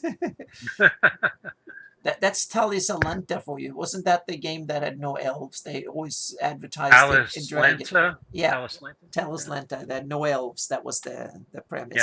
Yeah, yep. I think there's something else they claimed to not have, but I don't remember that. It's no elves, and I think something else. Yeah, because they had a standing advertising in Dragon back in the late 80s, early 90s, I think. Right. I never played the game because I like elves, so I want elves in my games. But I remember that because they had a catchphrase. Well, the setting material is nicely done. So even without elves, it's worth looking at if you ever get a chance. Yeah. No, it's not terrible. It's not a complete disaster, but it's right. It's only a disaster, not a complete disaster. so I'm going to do some white here on top. That one. I think Talislanta, they made it free as PDFs a few years back. I'd have to look. I think they made it free in PDF format. Yeah. And now we have to make this poor goat green too, which is kind of sad. But we have to try. We have to try and make the goat green, which is kind of sad. But that's one of the kind of really cool things you can do in Photoshop. So what you can do, what we do is we create copy merged, and then we go here on top. Alyssa, Uncle Fuzz points out that Wampum probably has a large garrison as the Eastern Army is stationed there. I like that. Yeah, I need to remember that. I was going to put the garrison partly in the central keep and partly on this side, but I'm going to make a note on the map right now. Yeah, just so you don't forget later. Exactly. Need to make sure that's on there. Thank you for pointing that out. because I get so into the drawing, I often forget things like that. So thank you. Yeah, I want to make sure there's a good sized barrack area in here. I've got two small ones. Let's make sure there's a good big one. And I'm thinking like in this unwanted area as it transitions towards the work area, the industrial area. I Yeah. think here on this side of the gate and here on that side of the gate, two good areas for it, I think. Langscape would love for you to put a Green Goat Tavern somewhere in the city. And Done. Moku says there's over 1,000 troops based there. It's the staging point for the Eastern armies, which numbers nearly 10,000. 1,000 troops. Got it. That's going to get on there. When you see this map released, you will be able to look at this garrison and go, that's my work, because it will be your work. Thank you. And this map is going to be available through Greyhawk Online. I think they've got it slated for their Q4 release and on my Patreon. Cool. And you'll see it everywhere. I mean, it'll be all around. It will not be an NFT. Well, but you can make a fortune. I was just going to say we kind of it's yeah. If I was going to do an NFT, I would do one building, paint it badly, and then just do huge shades of that and just churn around. So now sorry for your NFT bros out there. Yeah. So now we have a very basic idea, and to be honest, I don't like this much, but we'll live with it for now. You've been saying it's just your rough. You know, I know you're going to retouch it up at least 10 times. Well, yeah, maybe, yeah. So I'm going to put it on top here. That's looking pretty good. It's looking pretty good, especially when you start. You're going to touch it up. It's going to get slapped on the shield. You touch it up some more. It's going to look kick ass. Oh yeah. Yeah. So now I'm going to save it there. Now we're going to have some fun with it in here and see what we can do. So we're going to paste it in here. There we go. And now I'm going to image trace it, and not that way. So I'm going to do this and take low color and I like it as a black silhouette, actually. yeah, it looked better as a black silhouette than it does. But I'm also not completely sold. I'm not sold on the red. So let's skip that bit and go in and fix that. The red horns. I'm going to make the tongue should be red, but I'm going to put some nuances on this. So I'm going to Absolutely, make it all your own. yeah. So I'm going to put that one, and I'm going to merge that one down there. What I can do is that now I can actually paint on that layer. So I'm going to apply that layer mask. No, I don't need to apply it. Oh, we got a jack sighting. Yep. So now we can actually go in here and paint on we have that layer. So we're going to steal the mask and apply the mask on that layer. I'm going to duplicate the layer just to be sure. Hey, Alyssa, did you mark a location for the Wizard's Tower? Because if you did, I missed it. I actually drew the Wizard's Tower. Oh, you did? Oh, okay, even better. I'll just leave it on the screen right here for a short moment. Oh, okay. Yeah, it's a pretty big tower. I might put some smaller towers around it, some offshoot buildings, but that marks the spot. I figured it would be a kind of cool view right there, because you've got the keep behind you. You're inside the interior keep. You're looking over Old Wantham, and you're looking over the harbour and everything else. I mean, that's kind of the heart of Wantham in many ways. Yeah. By default, because of that's where the keep is. And we'll probably put some kind of school, university, Wizards campus type of thing coming off it. That'd be cool. Give it a kind of a Galantry feel. A what? Glantry Field, the city of wizards. Yeah, there you go. Exactly. Is it the Blackmore setting? No. Blackmore. The Gnome World. That's the one.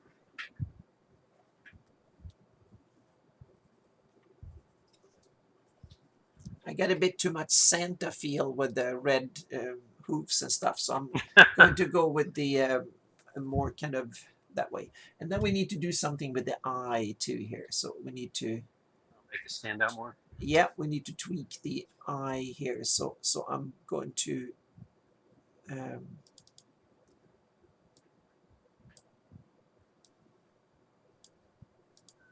like that. And this will be tricky, so I'm going to go in here and hand paint this in.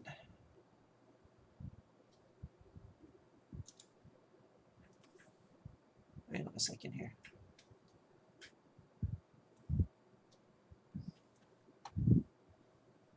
I need a new layer, and we should probably have that layer in here. Yeah, perfect. Because now I can paint between the green and the black.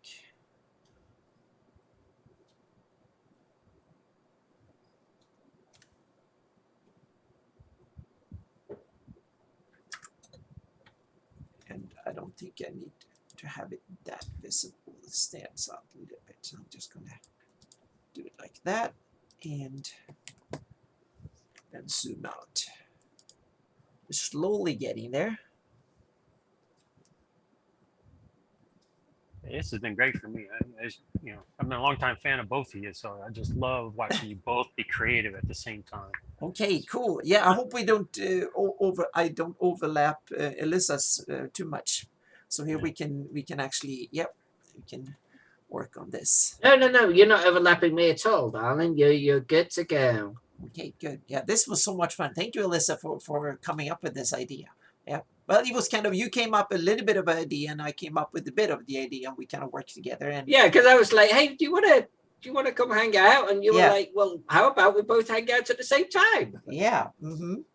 And now we have a new show. Yeah, I believe that's called collaborating. Yep. Okay, so now I'm going to test again and see if we can make this into.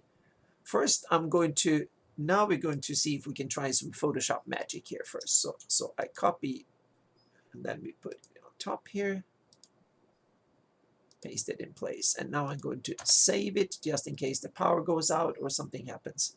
Now we can see if we can tweak it using a neural filter, or however you. This is part of the fun here. So now we can tweak it and see what we can make.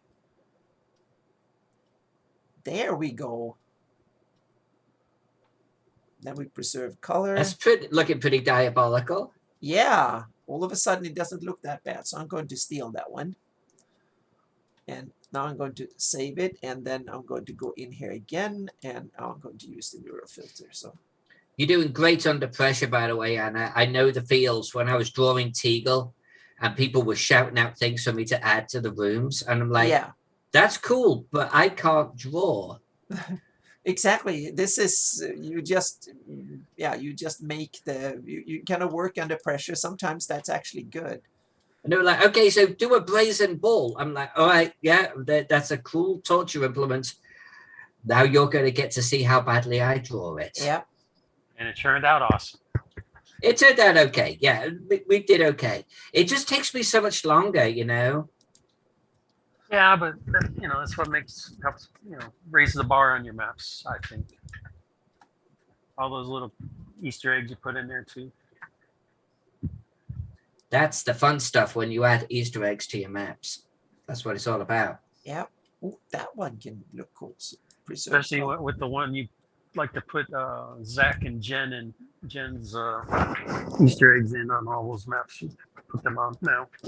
At least four, exactly. At least 4 now. I think you put them in. Any battle scale map, they're on it. They have to be. Right. Yeah, and they've been on at least one. They've been on 2 GaryCon maps. They're going to be on every GaryCon map I do. Cool. That one might work too. Preserve color. Yeah, I'm going to keep that one and then see. So this is actually a really cool feature that is very recent. It's still in beta, or maybe it's no. I think it's now a fully feature in Photoshop. But it's one of the new ones when you actually take an image and you convert it into another style, and that is a godsend for this type of work. So you can create something to start with, and then you can tweak it a bit. So to be honest, that one did look kind of good. So I do like what Photoshop has been doing with the AI filters and stuff. yeah, it's actually brilliant. So I'm going to showcase a bit here. So yeah, I'm going to. And Jen, you gotta love the Teagle map. Your Easter eggs on it. You can't not love it. You and your hubby. I think the Teagle map was one of my best. I agree. But I'm biased. So There's a lot of love on that Teagle map. I definitely enjoyed watching you do it.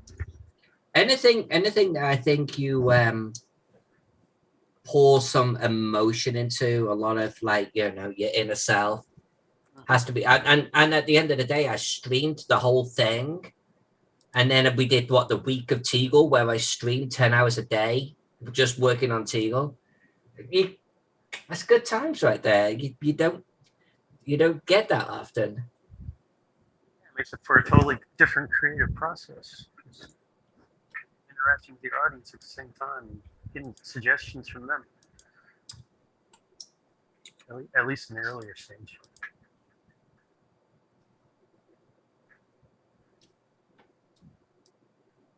But like you said, with the Teagle map, I can't see most of the Easter eggs just looking at the paper map. I have to go into the PDF and zoom in. Yeah, no, the level of zoom on that, or the level of detail, is ridiculous. There's probably Easter eggs on that map that no one's found yet. Well, yeah, they'd have to look in the PDF and zoom in to even have a chance, in my opinion. I have games in progress on that map, like a little GM screen and character sheets and dice on the table. Yeah. Most of that you can only see if you zoom in on the PDF, or at least with my old eyes. So. No, you're right. I'm not sure if they print out in that much level of detail on the canvas, you know. Well, also the coloring doesn't help either, because they further obfuscate it, so it makes it even harder to see Easter eggs when you're looking at it on paper versus zooming in on the PDF.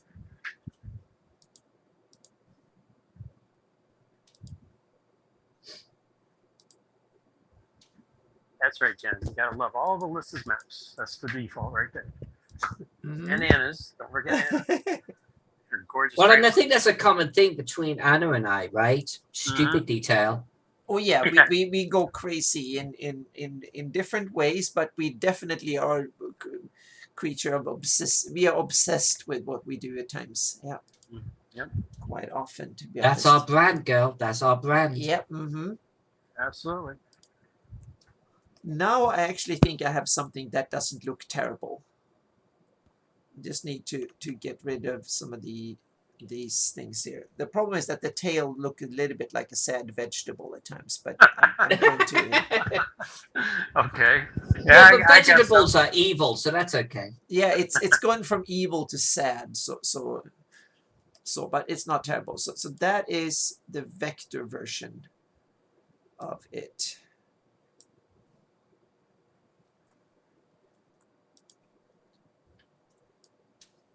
So so we've actually gone from this is kind of cool. So we've gone from that version from this goat here to that goat. Yeah. In what is it, taking half an hour, 45 minutes, something like that? I lost track of time. I don't know. I think but the counter's at almost 2 hours. Yeah, it's not terrible, but it's not. But it's good enough for the purpose. Meaning we don't need to have the best illustrations in the world, so to speak. So now I'm going to Right, because it's half of a shield, right? It's 1/3 of a shield, so it's A not. third of a shield. There Yeah. you go. So it's not that much to that we need to tweak, so to speak. So now I'm going to make sure I saved everything here. So you have the warmth and goats and stuff. So And Jen, I totally agree with you. They are absolutely carving out their niche in history. Yes. I don't know about you, Anna, but I think you feel the same way. When you and I pass off this mortal coil, our maps will live on. I think that's what we will be remembered for more than anything. I think Probably. is the maps. Yeah. Mm-hmm. Yeah, Unless there's somebody like- they're out there now. That's Unless, definitely. of course, I outlive you because I've interacted with you guys so much. I'll remember you as yous. Did you Yeah. say you'll outlive me? That's a weird. I said if I outlive you.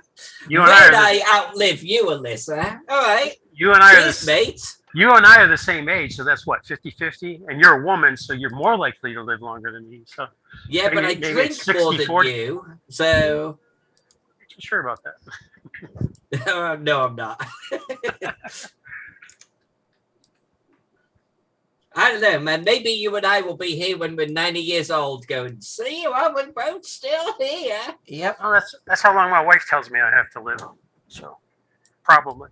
I wonder what edition they're on D&D. They probably all still call it D&D, but it's probably D&D edition 12 or something like that. And we can Probably. complain about all the edition wars we've survived and stuff. So yeah.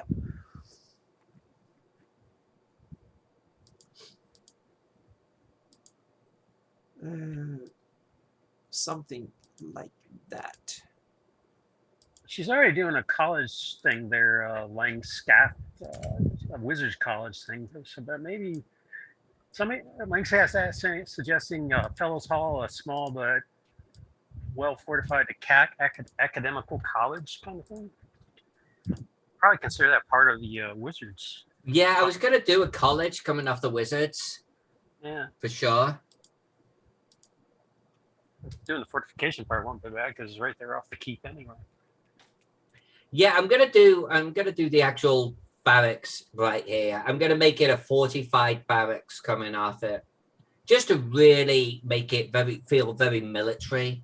And I think we're gonna have a path coming up here, not drawn like that because that's freaking terrible. But we're gonna have a path coming up the slope, and I'm gonna have a little. What do they call those little gates? What are the little gates? Just for a single person at a time. Anna, what are they called? I don't remember. I'm not sure. They're I like- don't even know what we're they're the called two in Swedish. Europeans. We should have this shit down. Yeah, but I don't even know what they're called in Swedish. So yeah. So, there you go. Posterns. There you go. Postern Gate. Postern Lar- gate. Okay, I never heard that term. Langscath gave Posterns. the term. Thank you. Yeah, that's great. I learned something. So now I can just take this one and duplicate layer and go to one of them, put it in here, and oops. Yeah, I don't think she's trying to do this as a great magic college like in Realmore, just its own local wizards complex. Is what I think she's going for here. The city of this size would definitely have wizards to protect it and stuff. You said Oh, we're 200,000? gonna have some wizards. We're gonna have some wizards. You said the population is 200,000, right? No, just 20,000. Oh, 20. Well, Yeah, still, it's like 19,200 or something. yeah, that's plenty big enough to justify having its own wizards and wizards tower and stuff. Yeah, I figured like off towards like this area right here is we're gonna do the campus. Mm-hmm. Plenty of room for it. Oh yeah, and I kind of want the central keep to feel a little bit compacted, like there's stuff going on there right in the heart of the city. Makes sense. Plus, it's a city that obviously built itself up around that. So Exactly, and that's what I want it to feel like. And so a campus will definitely help towards that feel.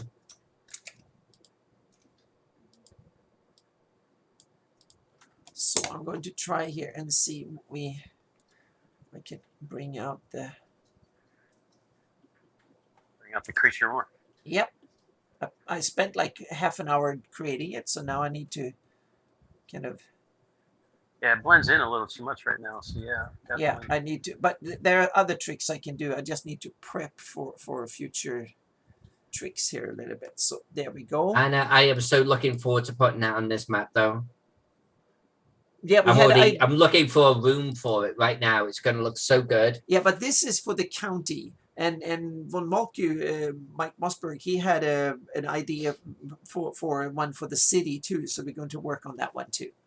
Now, would we end up doing both on the city map? Yeah, one for the county and one for the city. So Oof. yeah, so that Ooh. you can. Me giblets are tingling. It's gonna be awesome.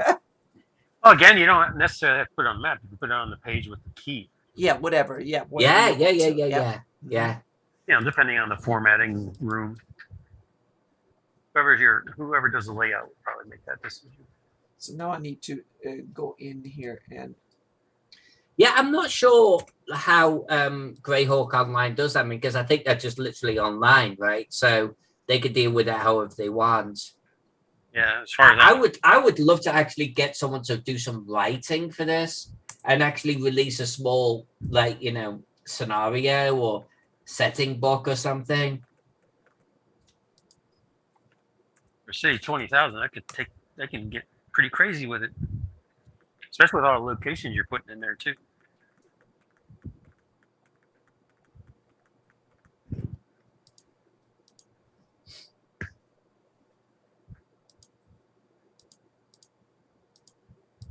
Okay, so now we have the bow and arrow. Now I need to find something there to. Or Gasumba says you want Spawn Mulcule to do that. Yep. It's his wheelhouse area, he says. I want to know why Gasumba's still here in the chat. Wasn't he tired? Isn't he going to bed? If he's going to hang out, he needs to get into the Zoom with us. Yeah, he says he's chilling, so he should be able to get in the Zoom. All right. Chilling's good. It doesn't have my Zoom. Oh, no, it's your Zoom. It's my Zoom. Yeah, I could send him my Zoom. Yeah, so it's. But he probably just wants to chill and drink and just. He's indicating shortly. I guess he says. I guess he's meaning give him some time, and he wants to. I'm guessing shortly, like crashing, go to bed or something. It could be that too. Oh, he says he looks like shit. He's on vacation. Mm-hmm.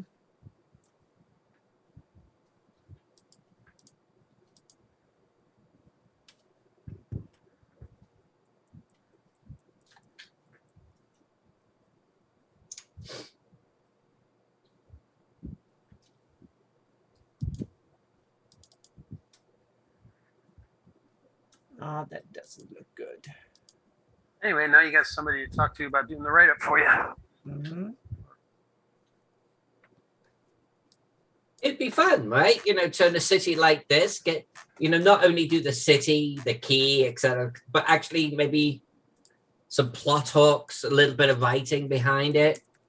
That'd be kind of cool. Like, I look at this map, I'm honestly really enjoying the creation part of this map, but it's like, I know it's taking on a personality. I would put this in my game. I want to play in this city. Yeah, you got all the cool locations that you're adding in there. You know, it's telling its own story. Probably be easy for them to do a good write-up for it.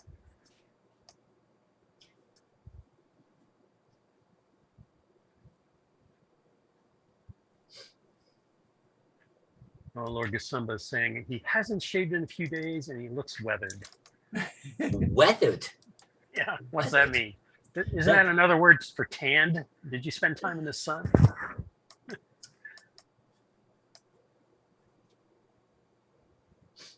Weathered is a good phrase. That's a polite way of saying he looks old.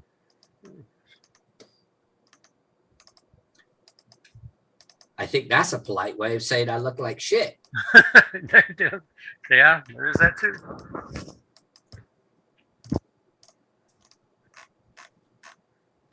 All right. Let's Make make that- this kind of straight. Let's make this military-like.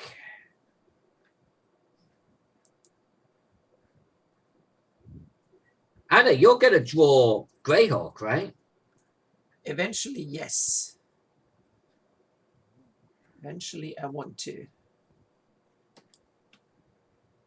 It's going to be. That's like, not something for the next a 5 year. In 5 years, I want to do it, and it means that I have to start working on it in a year or so, and Man, and research it. So I think it will be like a 3 year project to do City of Greyhawk. I think. good thing I'm living to 90. Yep. Well, you have to keep me alive too. So yep. Yeah. Somehow. This Yep. is true. That's absolutely true. We're all under a blood oath to live to at least 90. Well, I'm kind of improving my diet, so I'm doing protein drinks and stuff. So I'm getting better. I'm still work out reasonably, so I try to not sit still all the time. So Oh, that's why you need to get back into your photography. yes, exactly, because that's exercise for me. So yep. Yeah, Okay. walk on all those trails, taking pictures Yep. of all those Mhm. skies and birds and stuff. Yep. So now we need to go in here and see what we can do. Yeah, I'm pretty sure Almira is why she said 3 years from Greyhawk City. Because I assume Altamira is the box set name. the Yep. setting name. Mm-hmm. Yeah, Altamira is the I need that one, so I'm going to use this one instead here. So a couple of people have done Greyhawk before. Anna, what yeah. would you bring to the table that they've not done? And don't be shy. The first obvious one is that I don't want to just do the city. I want to do the city in its environment. I want to do the city with 10, 20 miles in direction, so to speak. I want to do the 100 square miles that include the city itself. So you don't only get the walls and the immediate surroundings. I mean, I want to put Greyhawk in its perspective. So you get visualize Greyhawk in the world, so to speak. That's I think the biggest thing that I will bring in. And the second, I want to somehow bring together the Gygax version of Greyhawk with the TSR version of Greyhawk, meaning I will use the general layout from Gygax version of the city, but I want to put in all the points of interest and stuff. So anyone who read through and use the box set from the Greyhawk box set should be able to find all their stuff in my version of the city, so to speak. And I want to also to bring it into the 21st century when it comes to visualization technology, meaning I want it to be impressive enough that if you can envision it in a movie or a video game or something like that. I want it to be a big fantasy city worthy of a setting, so to speak. I want it to, because there is a huge difference in scope of something that was created in the early 70s from something that we see created today to be a masterpiece in a fantasy setting. Good Or night, like a Lord centerpiece.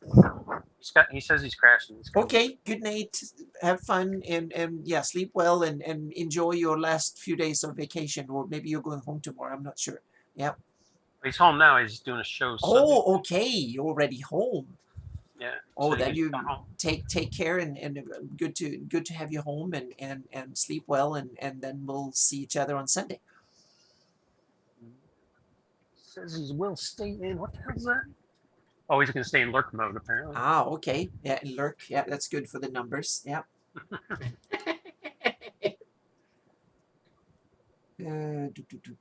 So we have there we have. And he also says he'll see you Sunday night with Tim. Yep.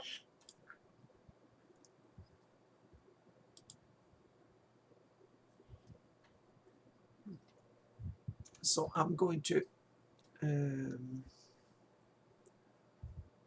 first I'm going to open that in. You got that standing out a lot better. The goat thing. Well, the goat thing I think will be okay. I think it will definitely be okay. Now we have a bow and arrow. Now I need to tweak. I'm going to do a camera raw filter on this because we need to bring take away the. I'm going to use the basics here because the bow was basically gray, so I'm going to take out most of that stuff, and then we can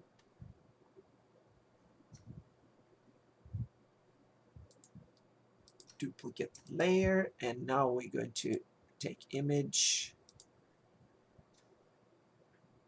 edit, and we're going to do puppet warp.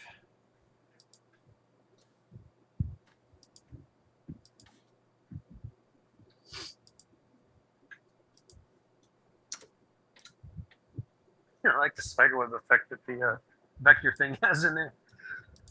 Yeah, this is now. Oh, hang on a second. There we go. This I'm going to hide the behind here. So there we go.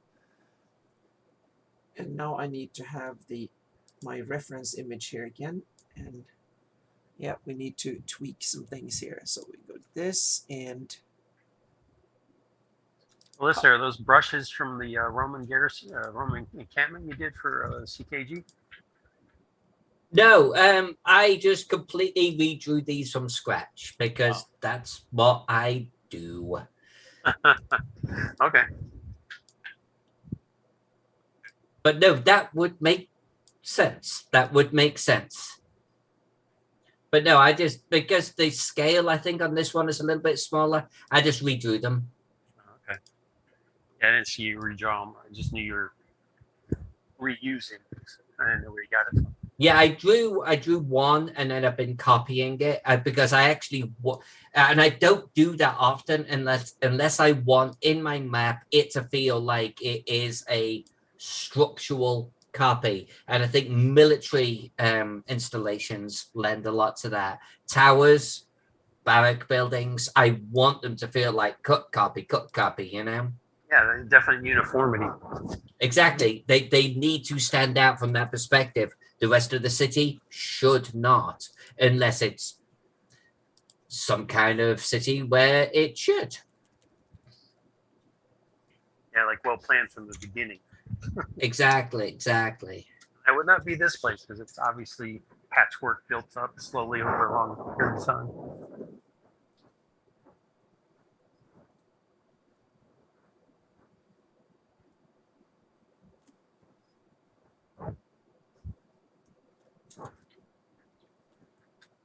Yeah, I'm going to make this work. This is going to look good. You want a garrison of 1,000 folks? I'm going to give you a garrison of 1,000 folks, and it's going to look awesome. It's a good suggestion. You're doing like 20 personnel per structure? Well, let's see.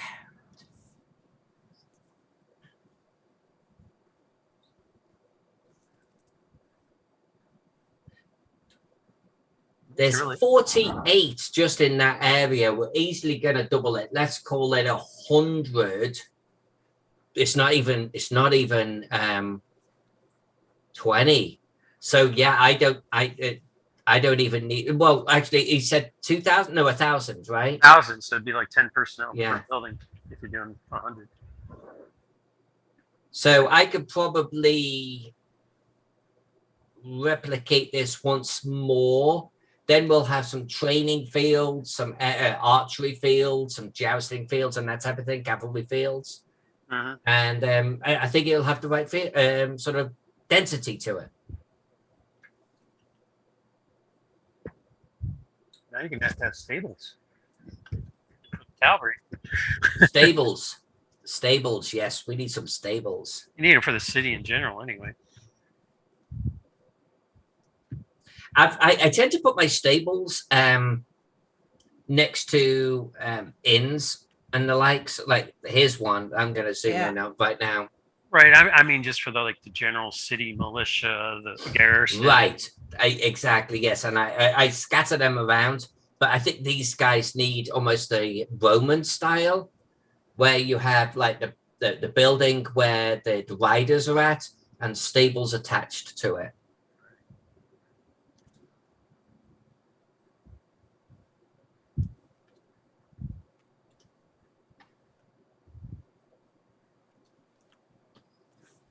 that didn't work well. So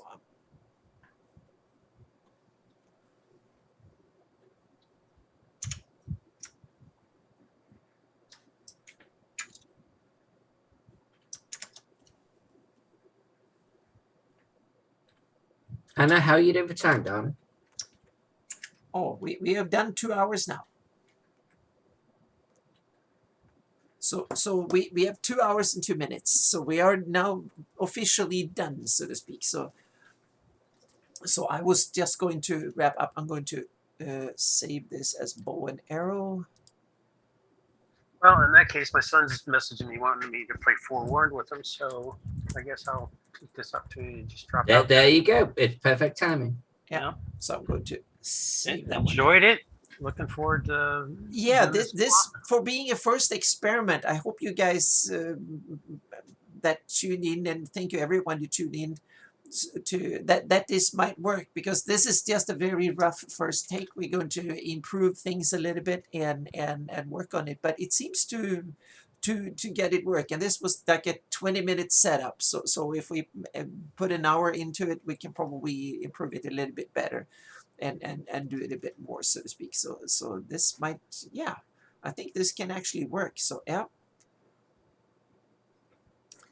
That height increment on the height map, that's interesting. It depends on which height map you are talking about, because that my big Flanies and now Hepmonaland map, it's not really a height map. It's just looks fancy from the top down, so to speak. So it doesn't really have any. But then I've done a bunch of other maps that actually are 3D, that have real height maps in them, and they range. I usually try to stay with a range of up to 12 kilometers. That's about 7 miles high or something like that, 7-8 miles. So I have enough of the whole Earth one. Okay. So then the height map on that one is basically everything that could be on the planet. So I'm thinking like 20 kilometers high, or depending on how high the tallest mountain on Earth is. And I want to definitely be taller than Himalayas, so more than 10 kilometers. That's more than 6 miles. So maybe up in the 7, 8, 9 mile range. We'll see. So somewhere around there, we'll keep it. So that's why I've taken height. So I will probably use, I think I will use 20 kilometers in elevation, different the scope of the elevation, so to speak. So I have enough scope. We'll see. I might be enough with 12 kilometers. I might not go all the way up to 20. So we'll see when it comes to the actual thing. But I work with 12 at the moment, 10, sometimes 12, sometimes 20. And the thing is that once I really sit down and start doing it in earnest, then I need to set a standard. And so I can use the same data standard. The good thing is, if I know I can convert one to the other, that works fairly well. So, but I need to make sure that I don't overdo it or don't underdo it, so to speak. So that's and also when you set a standard, I have to live with it. It was like when I set the standard for my Bryce 20 years ago, I'm still working with that map standard and that map. So I realize if I do something now, I might have to live with it for the rest of my life, which means that it's not an easy decision, so to speak. So it's a bit tricky, but it's a really good question. So, yep. Oh, thank you, M5. Thank you. Yeah, I think this could be fun to do on Friday nights, to have some work evenings, so to speak. So I think Alyssa and me, we need to work on this concept, so to speak. An informal fantasy mapping show on regular Fridays when it's the off weeks when we don't have it. It will keep me honest too, Anna, because it will actually make me do some work. Yeah, that's the thing. Same thing with me. We forcing ourselves to actually sit down and do serious work for 2 hours at least. Well, yep. I've done more work earlier today, but that's a good thing. It makes me work more, so to speak. And it's also awesome fun to chat and get all the wonderful questions and stuff. So I think we should end it here for today, and thank you all for coming, and thank you, Alyssa, for